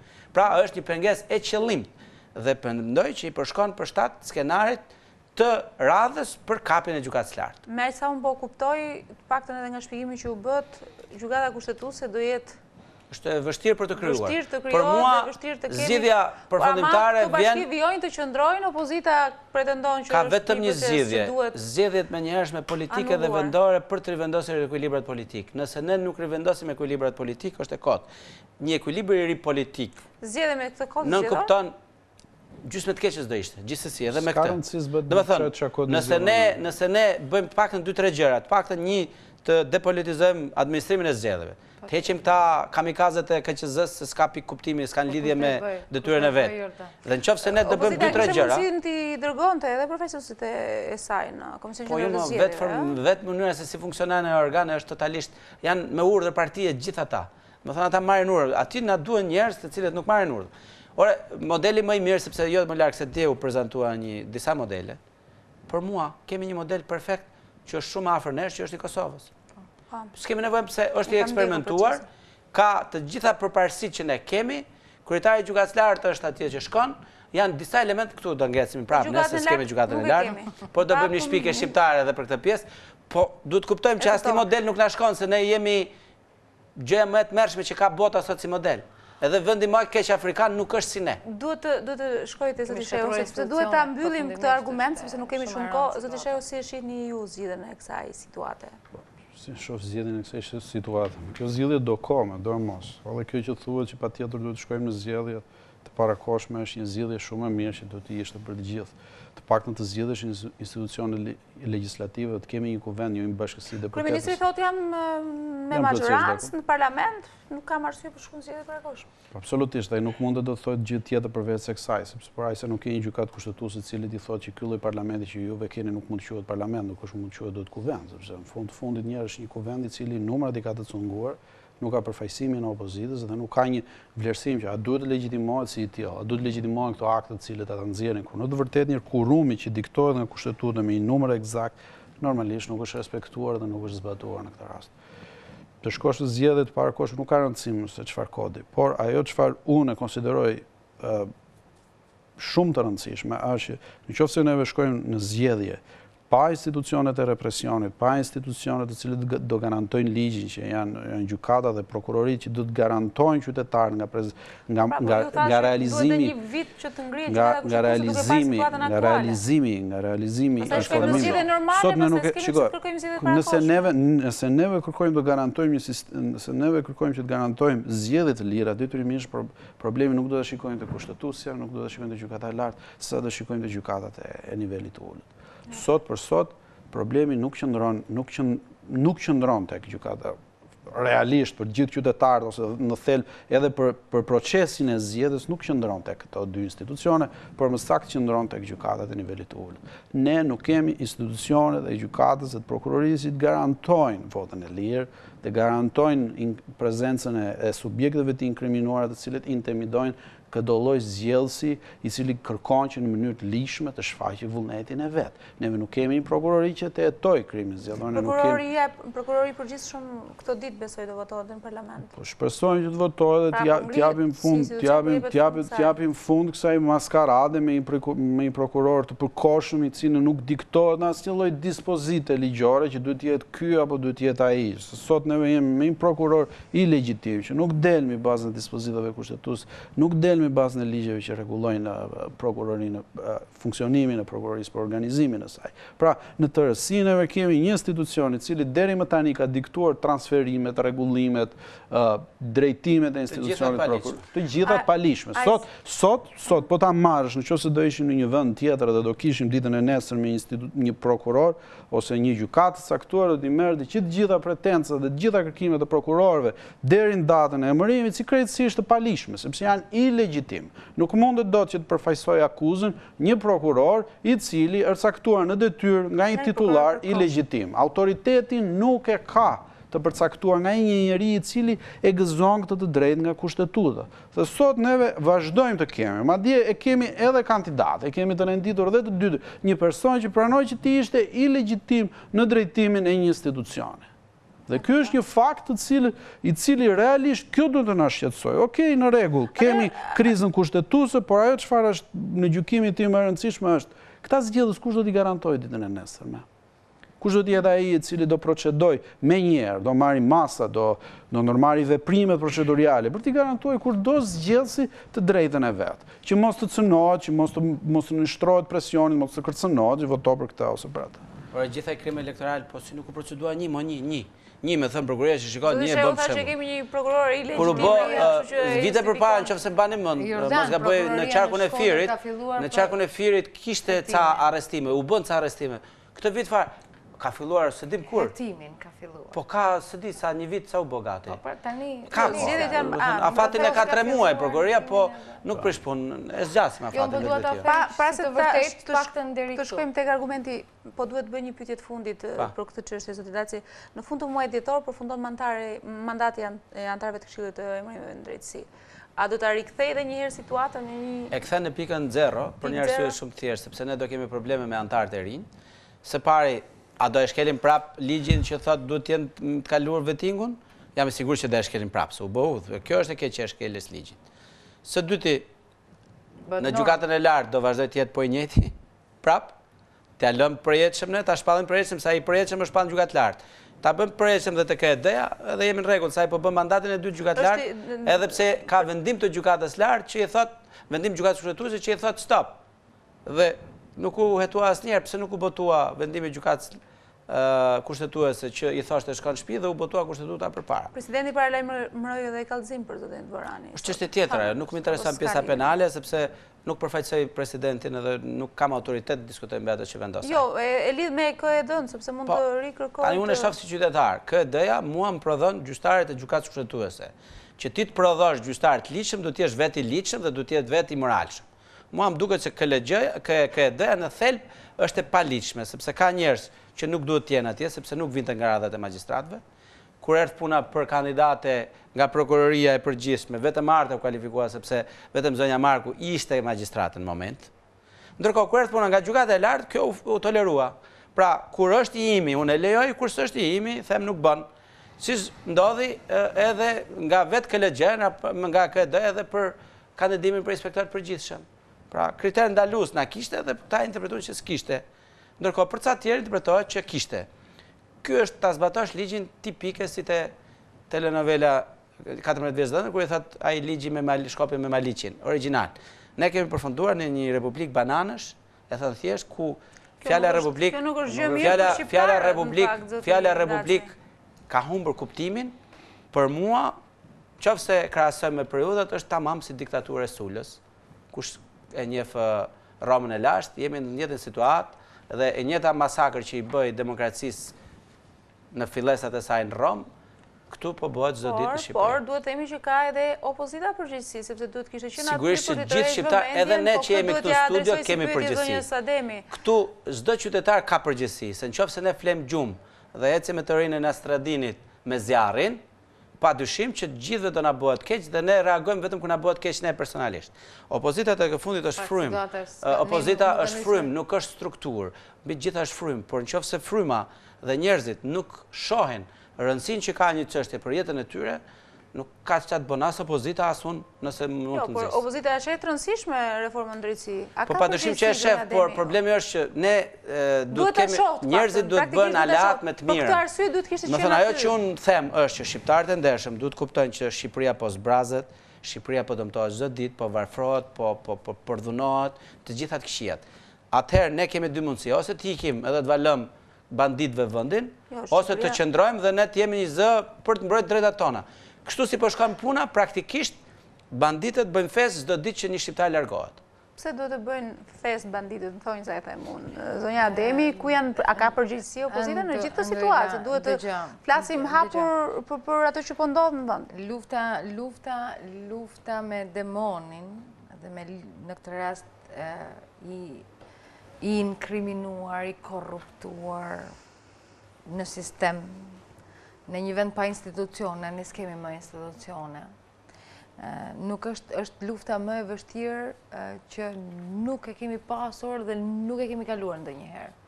Unë nuk di që në historinë tonë, të shtetit tonë, të kemi pasur një situatë të tillë apo një precedent të tillë, është hera e parë. Të paktën për aq sa unë kam lexuar dhe di, ne nuk kemi jetuar në një situatë të tillë. Në aspektin institucional, s'do ta thosha këtë gjë, nuk ta mbaroj pak. Ne nuk kemi, dëgjoj, nuk po flasim për 1912-ën, për fillimin e themelimit të shtetit. Ne nuk kemi Për të vështirë Shqipëria ka kaluar në 97, duhet ta përmendim. Aty doja të dilja. Edhe më keq se. Edhe në 97 nuk kanë pasur institucion. A mund ta flas? Ka pasur një ndryshim, kemi një ndryshim thelbësor. Sigurisht, 97 ka qenë një periudhë shumë e vështirë, por ka një ndryshim thelbësor. Në vitin 1997, institucionet funksiononin. Institucionet funksiononin. Në kohën që po flasim sot, ne nuk kemi asnjë institucion që funksionon. Ne kemi, ju përmendni dy bashki. Ke bashki që funksionon, ke parlament që funksionon, ke sa po the që janë dy bashki me probleme. Unë të them që ke 60 bashki, 61 bashki sot në Shqipëri, të cilat nuk funksionojnë dhe nuk mund të quhen funksionale përsa kohë që nuk përfaqësojnë njerëzit. Nuk mund të quash ti funksionim të një trupe e cila përfaqëson vetëm 6% të qytetarëve. Kjo nuk quhet funksionim. Në një shtet demokratik ku ti kërkon që të përfaqësosh në mënyrë demokratike qytetarët. Prandaj nuk ke dy bashki, po ke 61 bashki që nuk në aspektin institucional, në atë çfarë thot ligji, për çfarë ato duhet të përfaqësojnë dhe si të konstituohen qoftë këshill dhe kryetar dhe ekzekutiv më pas dhe zbatueshmëria e ligjit në funksionimin e administratës, janë 61 që nuk funksionojnë, Anduela. Dhe kjo është katastrofa kur bjen puna tek pushteti vendor, e njëjta gjë e ke në nivelin qendror, më thuaj ti cila ministri funksionon.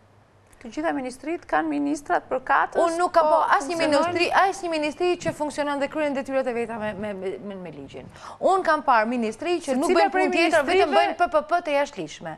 Unë kam parë, Unë kam parë Ministrinë e Financave që nuk i di se ku i ka llogarit dhe sa është deficiti dhe sa e kemi ne problematikën e borxhit. Buxhetin për vitin e ardhshëm. Po, e dim ne borxhin? E dim ne borxhin e deklaruar dhe borxhin e fshehur se sa është? Dim ne çfarë thot FMN-ja për situatën ekonomike të Shqipërisë? Tani, po, në fakt kjo qeveria ka marrë në situatë vështirë. Ne jemi në situatën e një kolapsi edhe ekonomik.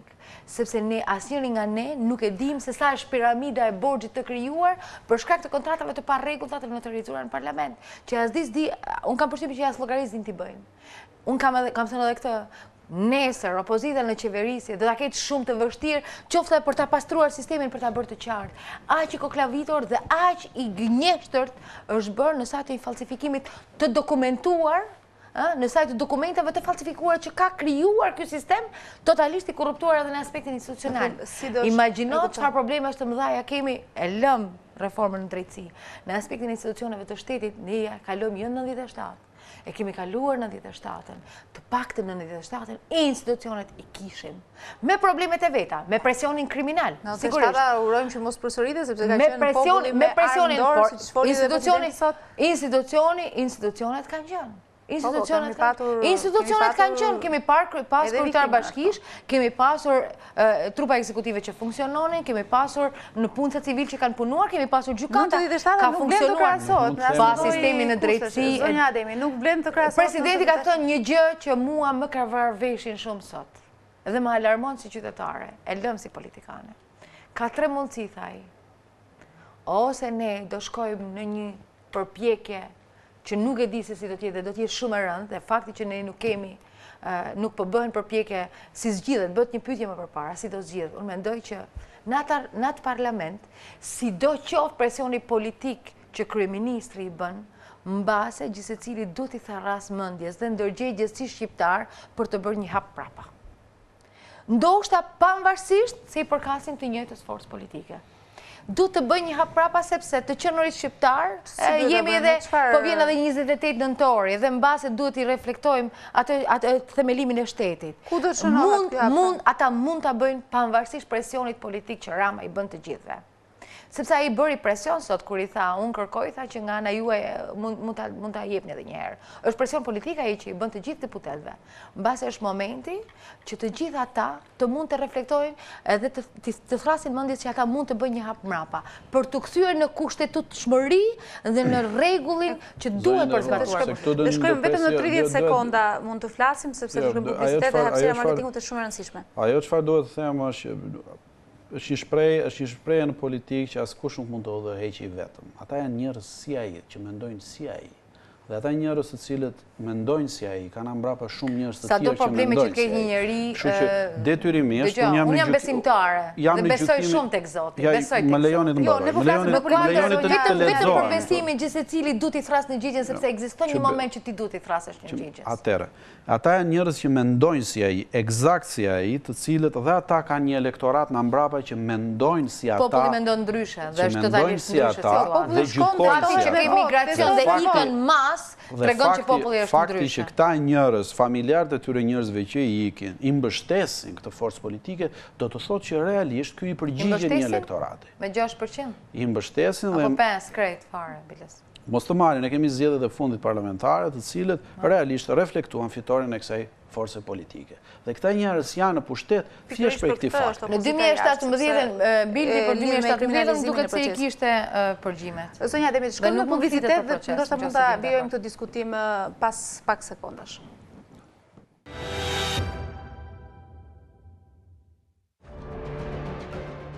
Dy janë bashkitë që sot ose e kanë kryetarin në kapërcim të afateve të mandatit të kryebashkiakut, ose nuk kanë fare kryetar bashkie. Pas tërheqjes së Valdrin Pjetri, që u shpall fitues në zgjedhjet e 30 qershorit në Bashkinë e Shkodrës, por iku nga detyra pa e marrë enda atë për shkak të denoncimit nga Partia Demokratike që zbuloi dënimin e fshehur të tij në Itali. Në Shkodër u betua Këshilli i bashkiak, por kryetare e bashkisë vijon të jetë Voltana Ademi. Ndërkaq kryebashkiaku i zgjedhur i Vorës, Hakim Kajmaku, tashmë është shkarkuar nga Komisioni Qendror i Zgjedhjeve nga detyra. Kajmaku u denoncua nga Partia Demokratike për falsifikime të dhënave në formularin e dekriminalizimit, çështje për të cilën së fundmi është shpallur në kërkim nga prokuroria. Në këto kushte, në krye të Bashkisë së Shkodrës vijon të qëndrojë Voltana Ademi, mandati së cilës ka përfunduar prej 2 muajsh, por ajo vijon të mbajë detyrën në kushtet kur Valdrin Pjetri u tërhoq. Ende nuk ka një datë të dekretuar nga presidenti për zgjedhje të pjesshme, pasi ai nuk e njeh 30 qershorin si datë zgjedhjesh, pas ndryshimit të dekretit për datën 13 tetor. Kjo datë e zgjedhjesh nuk është pranuar nga Partia Socialiste, por as nga Partia Demokratike, e cila nuk u regjistrua në KQZ për këtë proces. Nga ana tjetër, Bashkia e Vorës nuk ka më një kryetar bashkie në detyrë, pas vendimit të Komisionit Qendror të Zgjedhjeve me datën 1 nëntor për shkarkimin e Hakim Kajmakut pas kërkesës së prokurorisë për heqjen e mandatit. Ndërsa për Bashkinë e Vorës në bazë të ligjit për qeverisjen vendore në nenin 61.5 thuhet se me përfundimin parakohet mandatit të kryetarit të bashkisë deri në zgjedhjen e kryetarit të ri. Funksionet e tij kryen zëvendës kryetari i bashkisë, por kryebashkiaku Kajmaku i ka shkarkuar që të dy nënkryetarët, pikërisht ditën që Komisioni Qendror i Zgjedhjeve i ndërpreu mandatin, çështje për të cilën është nën hetim nga prokuroria edhe për ushtrim të funksioneve pas dhënies fund të detyrës, si dhe ka shpërdoruar detyrën. Kështu Vora nuk ka jo vetëm kryetar, por as kryetar në detyrë, post që duhet ta mbante njërin nga nënkryetarët. Krejt tjetër situatë paraqitet në Shkodër, ku mandati 4 vjeçar ka përfunduar dhe kur kryetari zgjedhur u tërhoq nga drejtimi për shkak të ligjit të dekriminalizimit. Bashkia drejtohet nga kryetaria që mbante këtë post për 4 vite me radhë. Pyetja që lind është, a do të ketë dekret të presidentit për zgjedhje të pjesshme në këtë bashki, ndërsa asnjë palë nuk ka konsideruar 13 tetorin si datë zgjedhjesh të dekretuar nga kreu i shtetit, por u mbajtën zgjedhje më 30 qershor sipas dekretit të parë. Vetë presidenti Meta refuzoi të fliste 2 ditë më parë për këtë çështje. Sot kemi Shkodrën dhe Vorën pa një kryebashkiak. Kur do të kemi zgjedhje për kryebashkiak të ri? Faleminderit. Kemi çështje më të rëndësishme, ndërtimin e gjykatës kushtetuese sipas kushtetutës.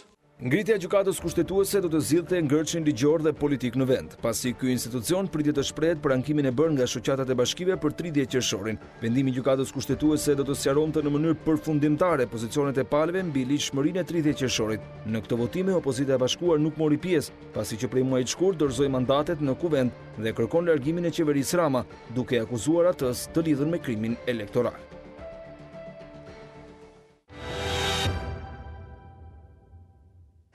Rikthehemi sërish në studio. Ishte një material i përgatitur në lidhje me ato që po ndodh në fakt në Bashkinë e Shkodrës, por edhe në Bashkinë e Vorës. Në Bashkinë e Shkodrës kemi këtu kryetaren e bashkisë, zonjën Voltana Ademi, e cila vijon ta mbajë këtë detyrë edhe përtej afatit ligjor që parashikon ligji për pushtetin vendor, zonja Ademi, që pas mandatit 4 vjeçar merr detyrën kryetari i ri i bashkisë. Ju në fakt nuk ishit në këto zgjedhje si kandidate, por vjoni ta mbani këtë detyrë për shkak të asaj që rezultoi në formularin e dekriminalizimit të Valdrin Pjetrit, i cili u tërhoq. Fatmirësisht në Shkodër... A jeni ju në shkeljet ligjit? Fatmirësisht në Shkodër, për të falënderuar Zotin dua të them, por sidomos njerëzit, Fatmirësisht në Shkodër, situata është e qetë dhe ne vazhdojmë në Shkodër të menaxhojmë qytetin. Kuptohet në një periudhë që unë duhet ta quaj tranzitore, por nga ana tjetër, fatkeqësisht në të gjithë Shqipërinë ne kemi 60 bashki të uzurpuara, ku kryetar ilegjitim dhe këshilla ilegjitim përfshirë edhe të Shkodrës, përsa kohë që ata nuk përfaqësojnë masën e njerëzve të cilët nuk kanë pasur mundësinë për arsye që ne tashmë janë thënë të jem pjesë e një farse, kemi 60 bashki të uzurpuara. Dhe unë mendoj që problemi... Kush e pengoj opozitën që të shkonte në këtë zgjedhje, zonja Ademi, sepse në fund të fundit u mohua dhe drejta qytetarëve për votuar. Do t'i kthejmë edhe një herë çështjes pastaj se si nisi procesi dhe përpjekja e opozitës në parlament dhe se si u mohua me radhë. Nuk duhet të hyj asaj. Por fakti që ne kemi dhe problemi nuk është me Shkodrën, përkundrazi. Problemi është me 60 bashki të tjera të cilat janë uzurpuar dhe nëse unë mund të quaj, ne kemi kaluar, dhe vazhdojmë të kalojmë fakt, por ne kemi kaluar grusht shtetit të vërtet në aspektin e uzurpimit, në mënyrë flagrante nga uzurpator, në cënim dhe në mohim të ligjit, përkundrejt një të drejtë që kanë qytetarët, kudo në përbashkitë tona, për të pasur të zgjedhurit e vet. Zonja Ademi, ju jeni në detyrë sot vetëm për shkak të zotit Valdrin Pjetri, i cili u tërhoq për arsye të tij. Unë jam kryetare e Bashkisë së Shkodrës dhe të vazhdoj të jem derisa ne të sigurojmë që të kemi për Shkodrën dhe për të gjitha bashkitë e tjera të Shqipërisë zgjedhje të rregullta, sikur se duhet, në zbatim të ligjit për kryetar dhe këshill bashkiak. Tani, për të vijuar të ajo pyetja që u bë presidentit, unë si kryetare bashkie, po njëkohësisht edhe si qytetare e Shkodrës, pres që të kem një dekret të presidentit në momentin e duhur, pasi të sigurohemi që ne mund ta garantojmë këtë, forcat politike mund ta garantojnë këtë, të kemi dekret të presidentit për zgjedhje vendore. Ne e patëm një dekret të presidentit për zgjedhje vendore. Mua më pyetet për zgjedhjet vendore. Sigurisht ne presim që të kemi zgjedhje politike njëkohësisht, sepse kemi edhe probleme më të mëdha, sigurisht u përmenden në pjesën e parë të emisionit. Po kur bëhet fjalë për çështjen e Shkodrës, kurse si nuk mund të jetë çështje e Shkodrës. Ajo Shkodra vazhdon dhe thash edhe një herë fatmirësisht, është e vetmja bashki që i shpëtoi tallazit të uzurpimit të një grushti të vërtet të shtetit. Prandaj, në këtë rast, emergjenca është kombëtare kur bëhet fjalë për pushtetin vendor, dhe një drejtë e qytetarëve për t'ju dhënë mundësia për të zgjedhur. Ne nuk kemi pasur zgjedhje me 30 qershor. Kuptohet, unë si kryetare bashkie, por edhe si shoqata e bashkive, si përfaqësuese e shoqatës bashkive të Shqipërisë, pres që të kemi një verdikt nga gjykata kushtetuese. Pak më parë u tha që gjykata do ngrihet pas një viti në rastin më të mirë të mundshëm. Po kjo është problemi dhe kjo është fatkeqësia që ka gjetur këtë vend në sajtin një uzurpimi që, domethënë, i ka kaluar të gjitha, sigurisht ngër që është në Shkodër, ndoshta historikisht ka qenë kështu. Na gjeti ne që të përballemi me këtë situatë, i gjeti ato popull që të përballet me këtë situatë. Nga ana tjetër mendoj që problematika nuk është me Shkodrën, problematika është me të gjitha bashkitë e tjera, të cilat e dini sa njerëz po shkarkohen tani nga detyra në të gjitha bashkitë e vendit. Me qindra kanë kaluar mesatarisht. Me qindra për çdo bashki. E kuptoni sa e rëndë është situata. Di që në bashkinë e Lezhës janë një numër i konsiderueshëm. Ju ja them me bindje këtë, nëse nuk ka ndodhur në një numër që ka kaluar 100-shin, do kaloj 100-shin në janar të vitit 2020. Pra, situata është çfarë po ndodh? Në Shkodër, në kuadër të ligjit për qeverisjen vendore, unë thash është periudhë tranzitore përsa kohë që ne do të kërkojmë që të kemi një proces të duhur zgjedhor në të gjitha bashkitë. Kuptohet që nuk është në aspektin institucional është e vështirë për të menaxhuar, shumë e vështirë për të menaxhuar. Shtoni kësaj presionin politik, presionin kriminal e me radhë, që nuk është se ka rënë, përkundrazi. Presionin kriminal në gjetimin tuaj? Të qytetarëve të Shkodrës, të institucioneve që nuk funksionojnë me ligj. Është përballje e përditshme kjo, nuk është sot, ka 4 vite. Të paktën që kur kam ardhur në atë bashki, unë nuk kam parë një sjellje normale të institucioneve përkundrejt ligjit. Dhe kjo e vështirëson bashkinë apo atë që do të punoj, apo në punësin civil, që do të punoj sipas ligjit kur përballet me informalitetin e institucioneve tona që është marramendës, është më shumë se korruptiv. Është edhe në aspektin e zbatueshmërisë së ligjit, po flasim për informalitet. Pse së ndiqni hapa ligjor? Çfarë do të thotë hapa ligjor? Unë ne kemi ndjekur hapat ligjor, patjetër. Në Shkodër, pas ka diskutim. Ne ndjekim hapat ligjor, patjetër. Sigurisht edhe rasti i Shkodrës e ka treguar këtë, sepse nuk kam mënyrë tjetër në fakt për të realizuar këtë. Kuptoj që mundësia jonë shkon deri aty. Unë aq takre kam.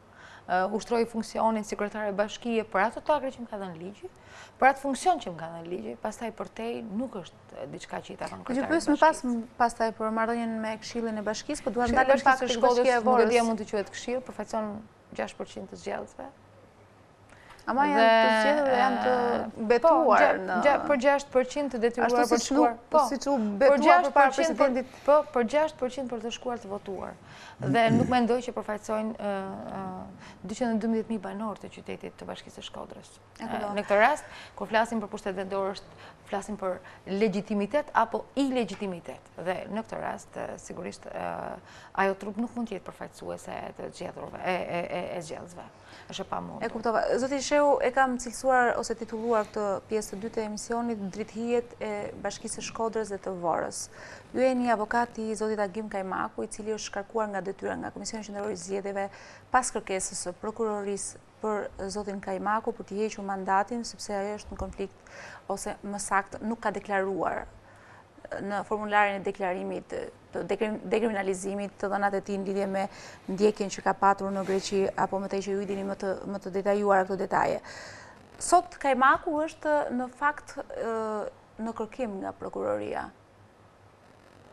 Cilët janë ato hapa që do të ndiqen dhe unë nuk mund t'ju pyes se ku është zoti Kajmaku, sepse për sa kohë nuk po e gjen prokuroria dhe policia, nuk besoj që do ta thoni ju në studion transmetim live. Atëherë, përpara se të jap zgjidhje se çfarë do bëhet me zotin Kajmaku, duhet të sqaroj një moment shumë të rëndësishëm në lidhje me këtë proces verifikimi dhe këtë proces vettingo ose dekriminalizimi në lidhje me personin e vet. Normalisht, sipas vendimit të kuvendit, po dhe ligji për dekriminalizimin, përcaktohet qartësisht që duhet të ketë një procedurë hetimi dhe verifikimi nga ana e prokurorisë së përgjithshme. Është pikërisht ai institucioni i cili ku dyshon, ku gjykon, ku çmon, ku ka indicje, fillon hetimin nëpërmjet letër porosisë ku bëhet fjalë për jurisdikcione të huaja. Në rastin tonë nga ana e opozitës u paraqit një pretendimi të tillë, u bë një deklarim i tillë, dhe normalisht ky lloj indici i shërbeu prokurorisë për të filluar këtë lloj hetimi, për të filluar këtë lloj verifikimi, dhe ky verifikim konkretizohet me paraqitjen e letër porosisë pranë Ministrisë së Drejtësisë, dhe kjo e fundit që e adreson institucioneve të jurisdikcionit grek. Çështja është që nga e gjithë dokumentacioni që unë disponoj, nga të gjithë aktet të cilët unë kam në dispozicion, të cilët janë vënë në dispozicion mua nga KQZ-ja, pas procesit të shqyrtimit, dhe marrjes së vendimit, konstatohet që përgjigje nga autoritetet greke nuk ka.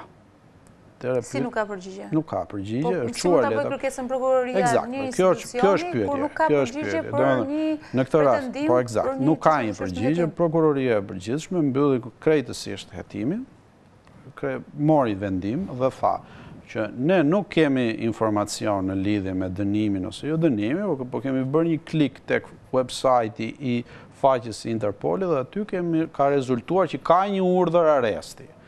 Por, nëse subjekti në fjalë ishte ndiqni ose jo të këtij urdhër arresti, ishte subjekti një arrestimi ose jo, prokuroria nuk e ka mundur do ta vërtetoj dhe as ta përmendi këtë fakt në vendimin e saj. Pra ne ndodhemi përballë faktit që akuzohet një subjekt për mosdeklarim ose për falsifikim ose paraqitjen e të dhënave të reme nëpër formular që përbën një vepër penale, diktohet nga 190 i Kodit Penal, kur në të vërtetë prokuroria e përgjithshme nuk është në gjendje që t'i tregoj kurkujt që ky person ka mashtruar publikun, ka cënuar besimin e publikut ose jo. Dakord. Dhe kur ne paraqitëm këtë si argument përpara Komisionit Qendror Zgjedhor, ky i fundit arriti në konkluzionin që mua nuk ka ç'më duhet fare në lidhje me këtë fakt, nëse ka qenë i arrestuar. Merr një dosje, eksakt, nuk merr një dosje. Merr një material, merr një vendim që është dhe nuk e di se prokuroria, ku bazohet ky vendim, duke qenë se është autoriteti, merr një vendim nga prokuroria. Eksakt, merr një vendim nga prokuroria dhe thjesht përkthehen argumentet e prokurorisë në një format tjetër, me modelin e shkrimit saj, me hapësirën e saj, me formati që e disponon dhe shprehet në lidhje me këtë gjë që s'duhet të jetë. S'duhet të jetë. Çfarë ndodh sot? Ndodh fakti që prokuroria e Tiranës, me bazën e informacionit të përcjellë nga prokuroria e përgjithshme, ka filluar procedimin penal. Ka filluar procedimin penal pikërisht për këtë vepër penale, por ka filluar edhe për shpërdorimin e detyrës. Po këto dy çështje doja të ndalesha. Zoti Kajmaku, nëse është i sigurt që nuk i ka kryer këto vepra ose që paktën nuk është për të shkarkuar, edhe për shkak se nuk është përfunduar hetimi i plot nga ana e prokurorisë, ka kryer të paktën nga veprimet ose nga akte që janë ndërmarrë nga ana e tij, në momentin që është deklaruar dhe nga ana e Komisionit Qendror të Zgjedhjeve, ka shkarkuar 2 nënkryetarët e Bashkisë së Vorës, duke emëruar një person të administratës ose të stafit të tij, nëse e them kështu, në kryet e bashkisë. E para është në ligji në drejtimin e bashkisë, institucionit. Si zëvendës të tij. Si zëvendës të tij. Por kemi një ligj të pushtetit vendor, për cilin janë të qarta pozicionet se cili nga personat duhet ta marrë detyrën në momentin që ndërpritet mandati i kryetarit të bashkisë përpara kohës, dhe sigurisht prokuroria ka ngritur 2 akuza të tjera, pra ka shpërdoruar detyrën edhe duke e ushtruar funksionin e tij edhe në kapërcim të afatit dhe të mandatit që ka një kryetar i bashkie. Atëherë, nga informacionet shkencore që unë disponoj, rezulton qartësisht që vendimi është marrë gjatë periudhës që ai ishte funksionari i atij institucioni, ishte titullari i atij institucioni. Pra vendimi për shkarkimin e 2 nënkryetarëve është marrë? Ishte gjatë kohës që ai ishte kryetari i Bashkisë Vorës. Vendimi mban datën 31 i muajit të kaluar.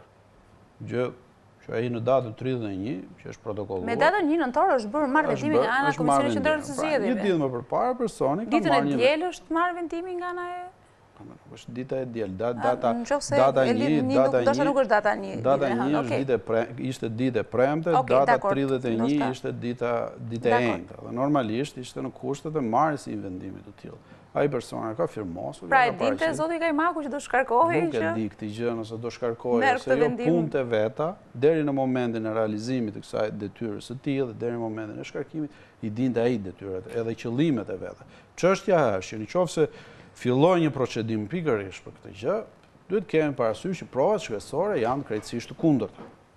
Por ajo çfarë është më e rëndësishme dhe ajo ku duhet ndalemi dhe që ja vlen për të debatuar është se si ka mundësi që prokuroria konkludon një vendim për mbylljen e hetimeve, për mbylljen e të gjithë procedurave të veta, pa marrë letër porosin nga institucionet ndërkombëtare. A është e mundur që prokuroria të ketë të përcjellë një institucioni për të ndërprerë mandatin? Edhe kolegë dhe si dakor, se jeni avokat dhe një çështjen. Do e shikoja afërsisht në të njëjtën formë dhe të njëjtën qëndrim, por këtu ka 2 gjëra që duhet i ndajmë. Procedimin për efekte konstatimit të parregullsisë në raport me dekriminalizimin dhe largimin, ose shkarkimin më saktë, dhe çështjen penale. Sigurisht çështja penale, absolutisht jam me avokatin që çështja penale ai prezumohet i pafajshëm, do jetohet, do provojë, do ketë mundësi ta provojë, është çështje tjetër. Por në raport me dekriminalizimin, praktika që nuk është vetëm rasti i parë, janë të gjitha rastet. KQZ-ja ka pasur të dëshirë dhe tentoj të bëjë këtë që tha avokati, që të merrte rolin e një lihetuesi edhe të provon në rastet më parshme. Edhe te ky rast tentoj, ose të paktën u planifikua, por dështoj. Praktika e vendosur, dhe kjo është edhe ligji i dekriminalizimit.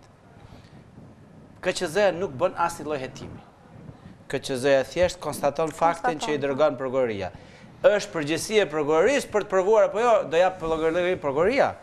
Por KQZ-ja s'ka asnjë lloj të drejtë të diskutojë madje. Thjesht diskutohet ka ardhur shkresa apo është gjetë kjo shkelje. Tani vim te fakti nëse qëndron fakti për efekte shkarkimit apo jo.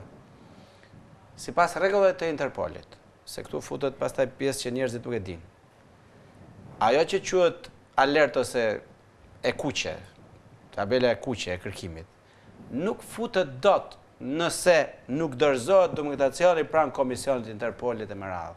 Ka rregulla, nuk mund të futesh ti në Interpol thjesht sepse unë dua të të fus ty. Çka do të thotë, për sa kohë nuk ka një vendim nga shteti që e ka nxjerrë atë, për ta zhbërë ajo quhet e ligjshme dhe në gjithë botën arrestohesh. Madje pyetja është, këta të prokurorisë tonë, kur e pas kanë pas kollaj me e pa, pse se pas kanë pa përpara? Se nuk kanë verifikuar më përpara. Po e pa mbasi bërtiti opozita, se këtu del dy herë gabim. Njerë që e pas kanë pa, po se pas kanë pa, por për efektet e dekriminalizimit, ligji është fare i qartë, sjellë një nocion të krejt tjetër, nëse ne do kalonim në ato që tha avokati në një proces mirëfillt me barë prove, me element provash e tjere, ligji i dekriminalizimit nuk do funksionante fare. Për më tepër që në rastin konkret ka një kombinim të një seri rrethanash që janë prononcimet e tij publike që konfirmonin disa fakte, që po kam patur, po nuk e di ca etj. Dhe të gjitha bashkë, sigurisht që shiko, unë nuk mendoj se ajo është trajtu si perfekte, kupton se ne e dim se si janë trajtuar shqiptarët në Greqi. Për këtë biles ndaj një lloj keqardhje se mund të jetë një viktim si gjithë shqiptarët e tjerë. Ai ka bërë vetëm një gabim për cilin unë ndeshkua. Nuk jam fare, jam shumë i ndjeshëm atje për situatën në Greqi, sepse kjo situatë ka ndodhur me qindra mijëra shqiptarë. Ai bëri vetëm një gabim, nuk u tregua i sinqert.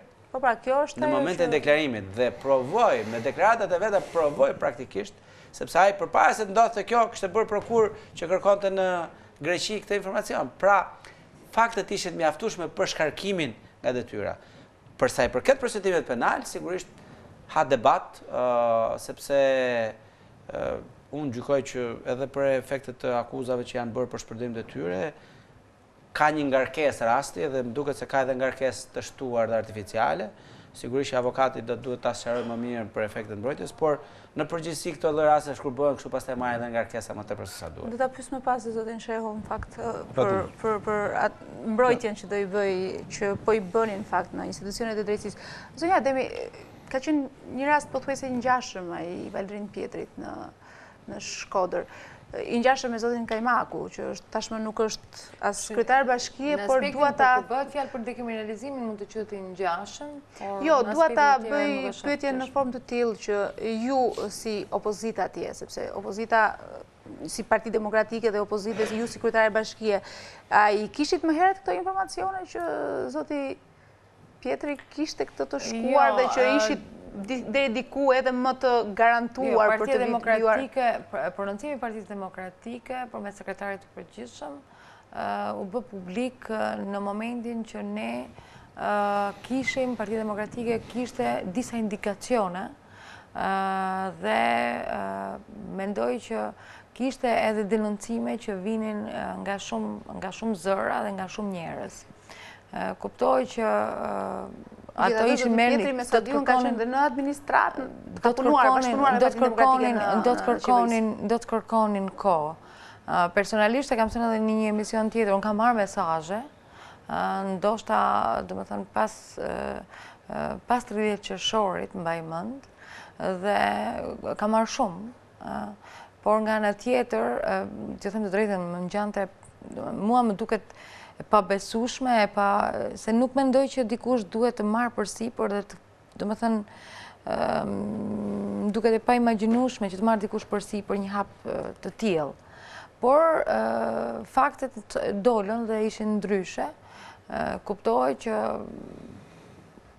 për qytetin e Shkodrës nuk është një gjë e mirë. Nuk është gjë e mirë edhe për Shqipërinë kjo gjëja. Sigurisht sepse edhe fakti që përsëritet, përsëri nuk na bën mirë, nuk i bën mirë askujt. Dua të them vetëm një fjali. Me veprimin që bëri që nuk lejoj të përdoret, për mua tregoj që brenda kishte përsëri një pjesë që duhet vlerësohet tek ai njeri. Për te fakti që nuk lejoj që të përdoret edhe pse pati një tentativë për ta përdorur, për ta mbajtur me zor pastaj Bashkinë e Shkodrës. E kuptova. Zonja Ademi, si është bashkëpunimi juaj me Këshillin e Bashkisë? Ne dim se si është bërë betimi i Këshillit Bashkisë së Shkodrës. Është transmetuar dhe live për plasje. Situata për mua atje nuk është e lehtë dhe nuk do të jetë e lehtë, unë e di këtë. Por në punën time unë e përmend edhe më përpara, në punën time unë është dhe buxheti që do të kaloni, është shumë i rëndësishëm, sepse janë gjithë shërbimet ndaj qytetarëve. Ne vazhdojmë shumë mirë punën, t'ju them të drejtën. Punojmë çdo ditë, administrata vazhdon e punon çdo ditë. Kuptohet që kemi një ngarkesë të shtuar, thash, edhe për shkak jo vetëm të nevojës që kanë rënë shira shumë këto kohë dhe do duhet të përballemi me situatën. E kemi menaxhuar shumë mirë, vazhdojmë ta menaxhojmë shumë mirë. Kjo dhe krahasimisht edhe me qytetet e tjera që kam parë që janë përmbytur e vazhdojnë të përmbytën edhe me 2 pika shi, por kjo bën Shkodrën që të ecë mirë edhe është edhe motiv për të punuar më shumë. Nga ana tjetër, përkundrejt problemeve të tjera që janë politike vendore në këtë rast, unë jam përpjekur që dhe çdo ditë përpiqem që t'i mbaj ato në nivelin teknik, por edhe të funksionit dhe të detyrave të mia funksionale. Deri këtu mund të bëj. Që do thot deri këtu kam tagër dhe fuqi edhe mundësi dhe përgjegjësi nga ana tjetër. Pastaj, për përgjegjësinë që lidhet nga ana e një trupe që nuk përfaqëson, sigurisht janë ata që marrin përsipër, janë ata që mund ta gjykojnë vetë. Kuptoj që situata nuk është presion ata. Situata Këshilli i Bashkisë. Çfarë do të thotë presion? Ndjeni të presionuar. Presion, mua presion vetëm detyrës? presionin e kam vetëm nga nevoja për zbatueshmërinë e rregull të ligjit. Nuk kam ndonjë presion tjetër, më i thënë të drejtën. S'kam pasur kurrë, nuk jam ndier të paktën. Nuk sepse udhërfyesi im është vetëm ligji dhe këtë bëj çdo ditë të punës time. Prandaj në këtë aspekt nuk është se jam e hapur. Mendoj që qytetarët janë ata që duhet të udhëheqen dhe tek të cilët mbështetem në atë punën që bëj, por edhe në vendimarrjen e propozuar për të miratuar dhe për të diskutuar kur bëhet fjalë për atë çfarë do të ndodh dhe çfarë do të zbatojmë në kuadër të investimeve të reja apo punëve të reja në Bashkinë e Shkodrës. Kuptoj që situata nuk është normale dhe ngërçi politik është i qëndësishëm. Okej, do shkojmë në publicitet për të filluar me argumentet për Shkodrën dhe për Vorën. Publicitet. Jemi sërish në studio, po flasim për situatën në Bashkinë e Shkodrës, ku kemi zonjën Ademi edhe të ftuar në studio, por që mban detyrën e kryetares së Bashkisë së Shkodrës për shkak të asaj që ka ndodhur me këtë bashki, por edhe Bashkinë e Vorës, për cilën po flasim me avokatin e Agim Kajmakut, i cili tashmë është shkarkuar nga detyra e tij si kryetari i Bashkisë së Vorës, zoti Shehu, dhe ju jeni avokati i tij, por që është paktën nga ana e prokurorisë është kërkuar ndalimi i tij. Zoti Kajmaku, besoj që ju keni folur me të gjatë kësaj kohe, nuk keni folur? Vërtet është që nuk kam folur, unë kam një akt përfaqësimi që daton përpara mbylljes së procesit në KQZ. Bazën e këtij akti përfaqësimi ka ndërmarrë që të gjitha veprimet për garantimin e të drejtave të veta procedurale. Pra e kryeni detyrën tuaj të ngarkuar nga zoti Kajmaku në bazë të këtij akti përfaqësimi dhe me sa po kuptoj nuk e dini edhe kur do të rishfaqet.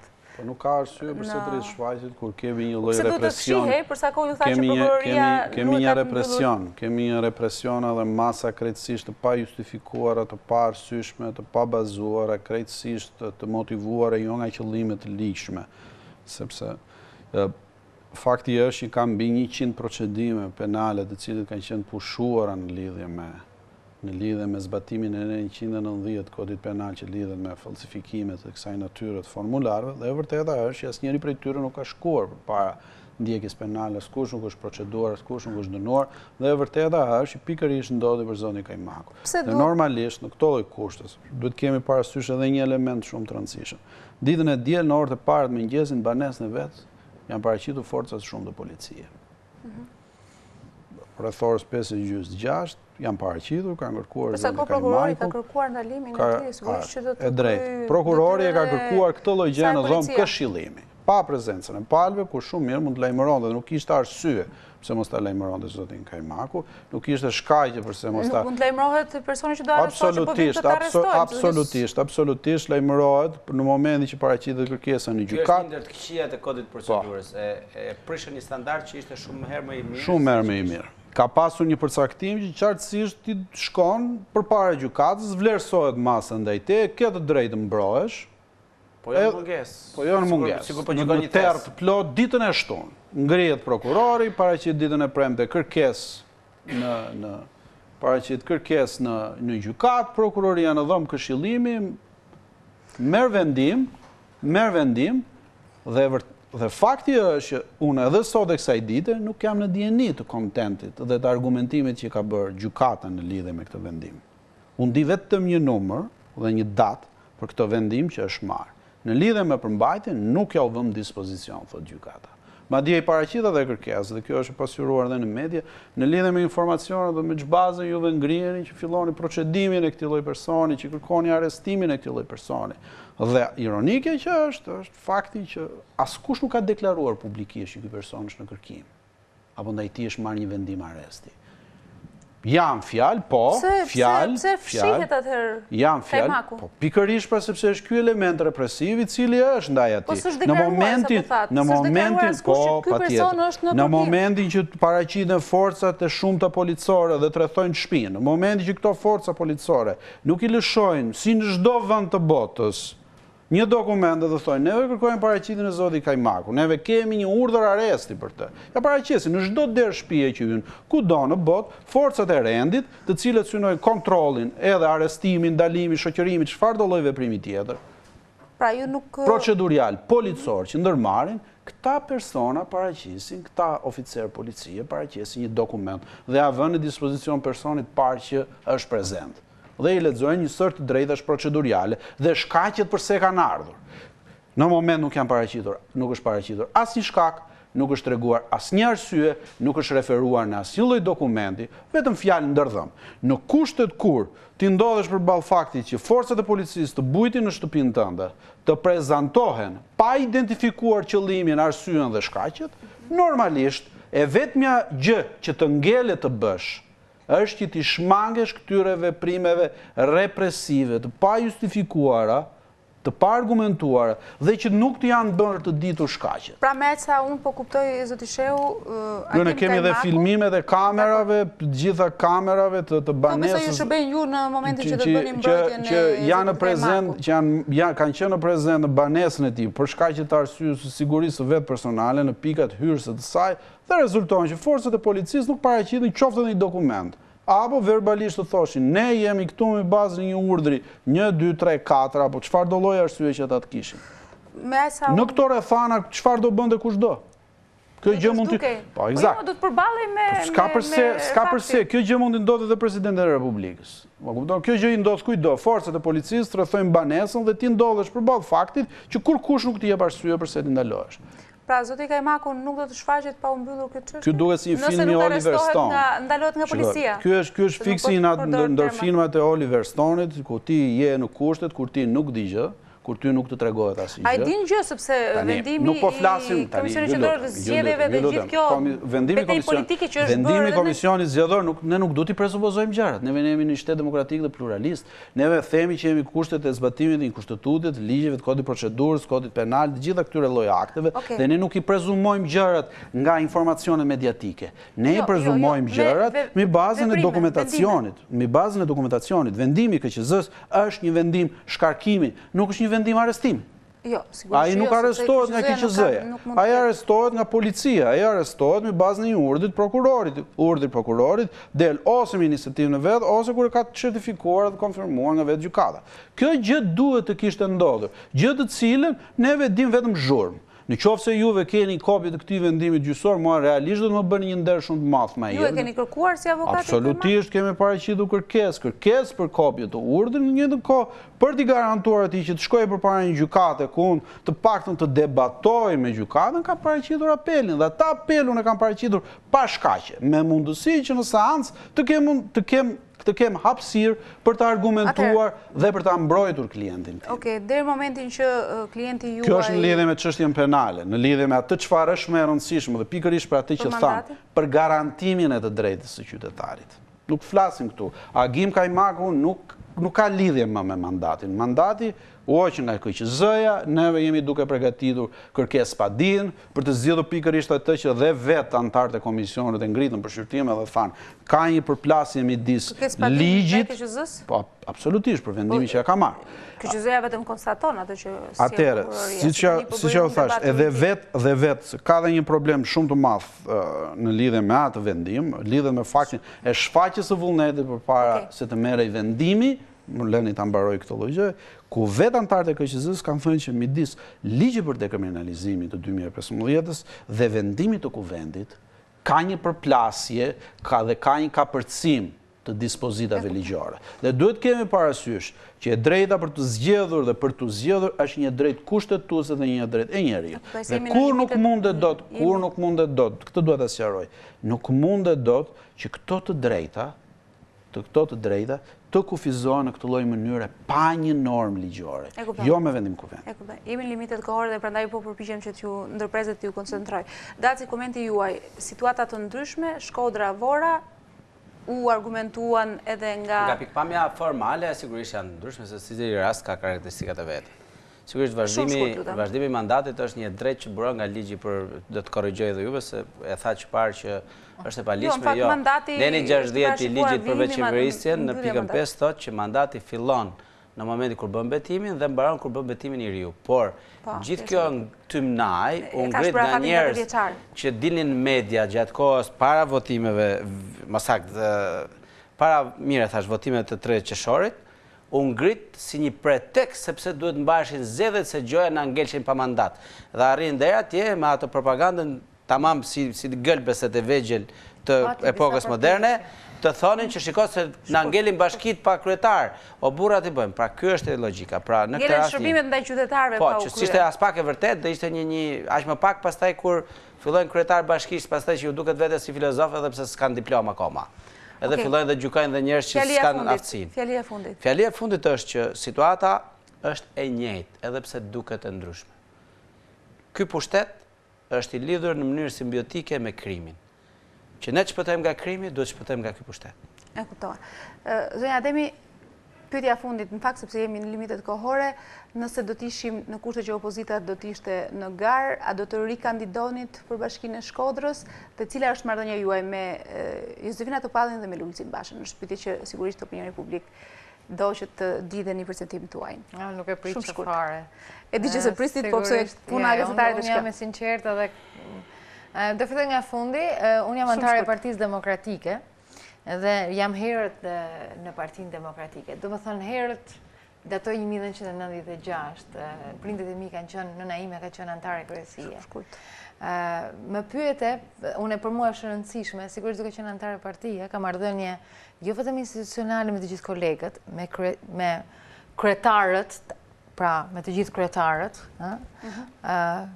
kryetarët në Shkodër, kryetari në Tiranë, doktorin kur ishte, por nga ana tjetër dhe sidomos kam respektuar dhe kam bashkëpunuar shumë mirë me të gjithë anëtarët, përfshirë në të gjitha nivelet dhe vazhdoj të kem të njëjtat marrëdhënie. Jam serioze në atë që bëj dhe mendoj që të gjithë kanë kontributin e rëndësishëm në etapa të ndryshme të Partisë Demokratike për atë çfarë Partia Demokratike ka bërë për këtë vend. Dhe për këtë sigurisht kam një qëndrim serioz, respekt, patjetër, por edhe bashkëpunues në kuadër të një sfide të përbashkët që ne kemi, patjetër.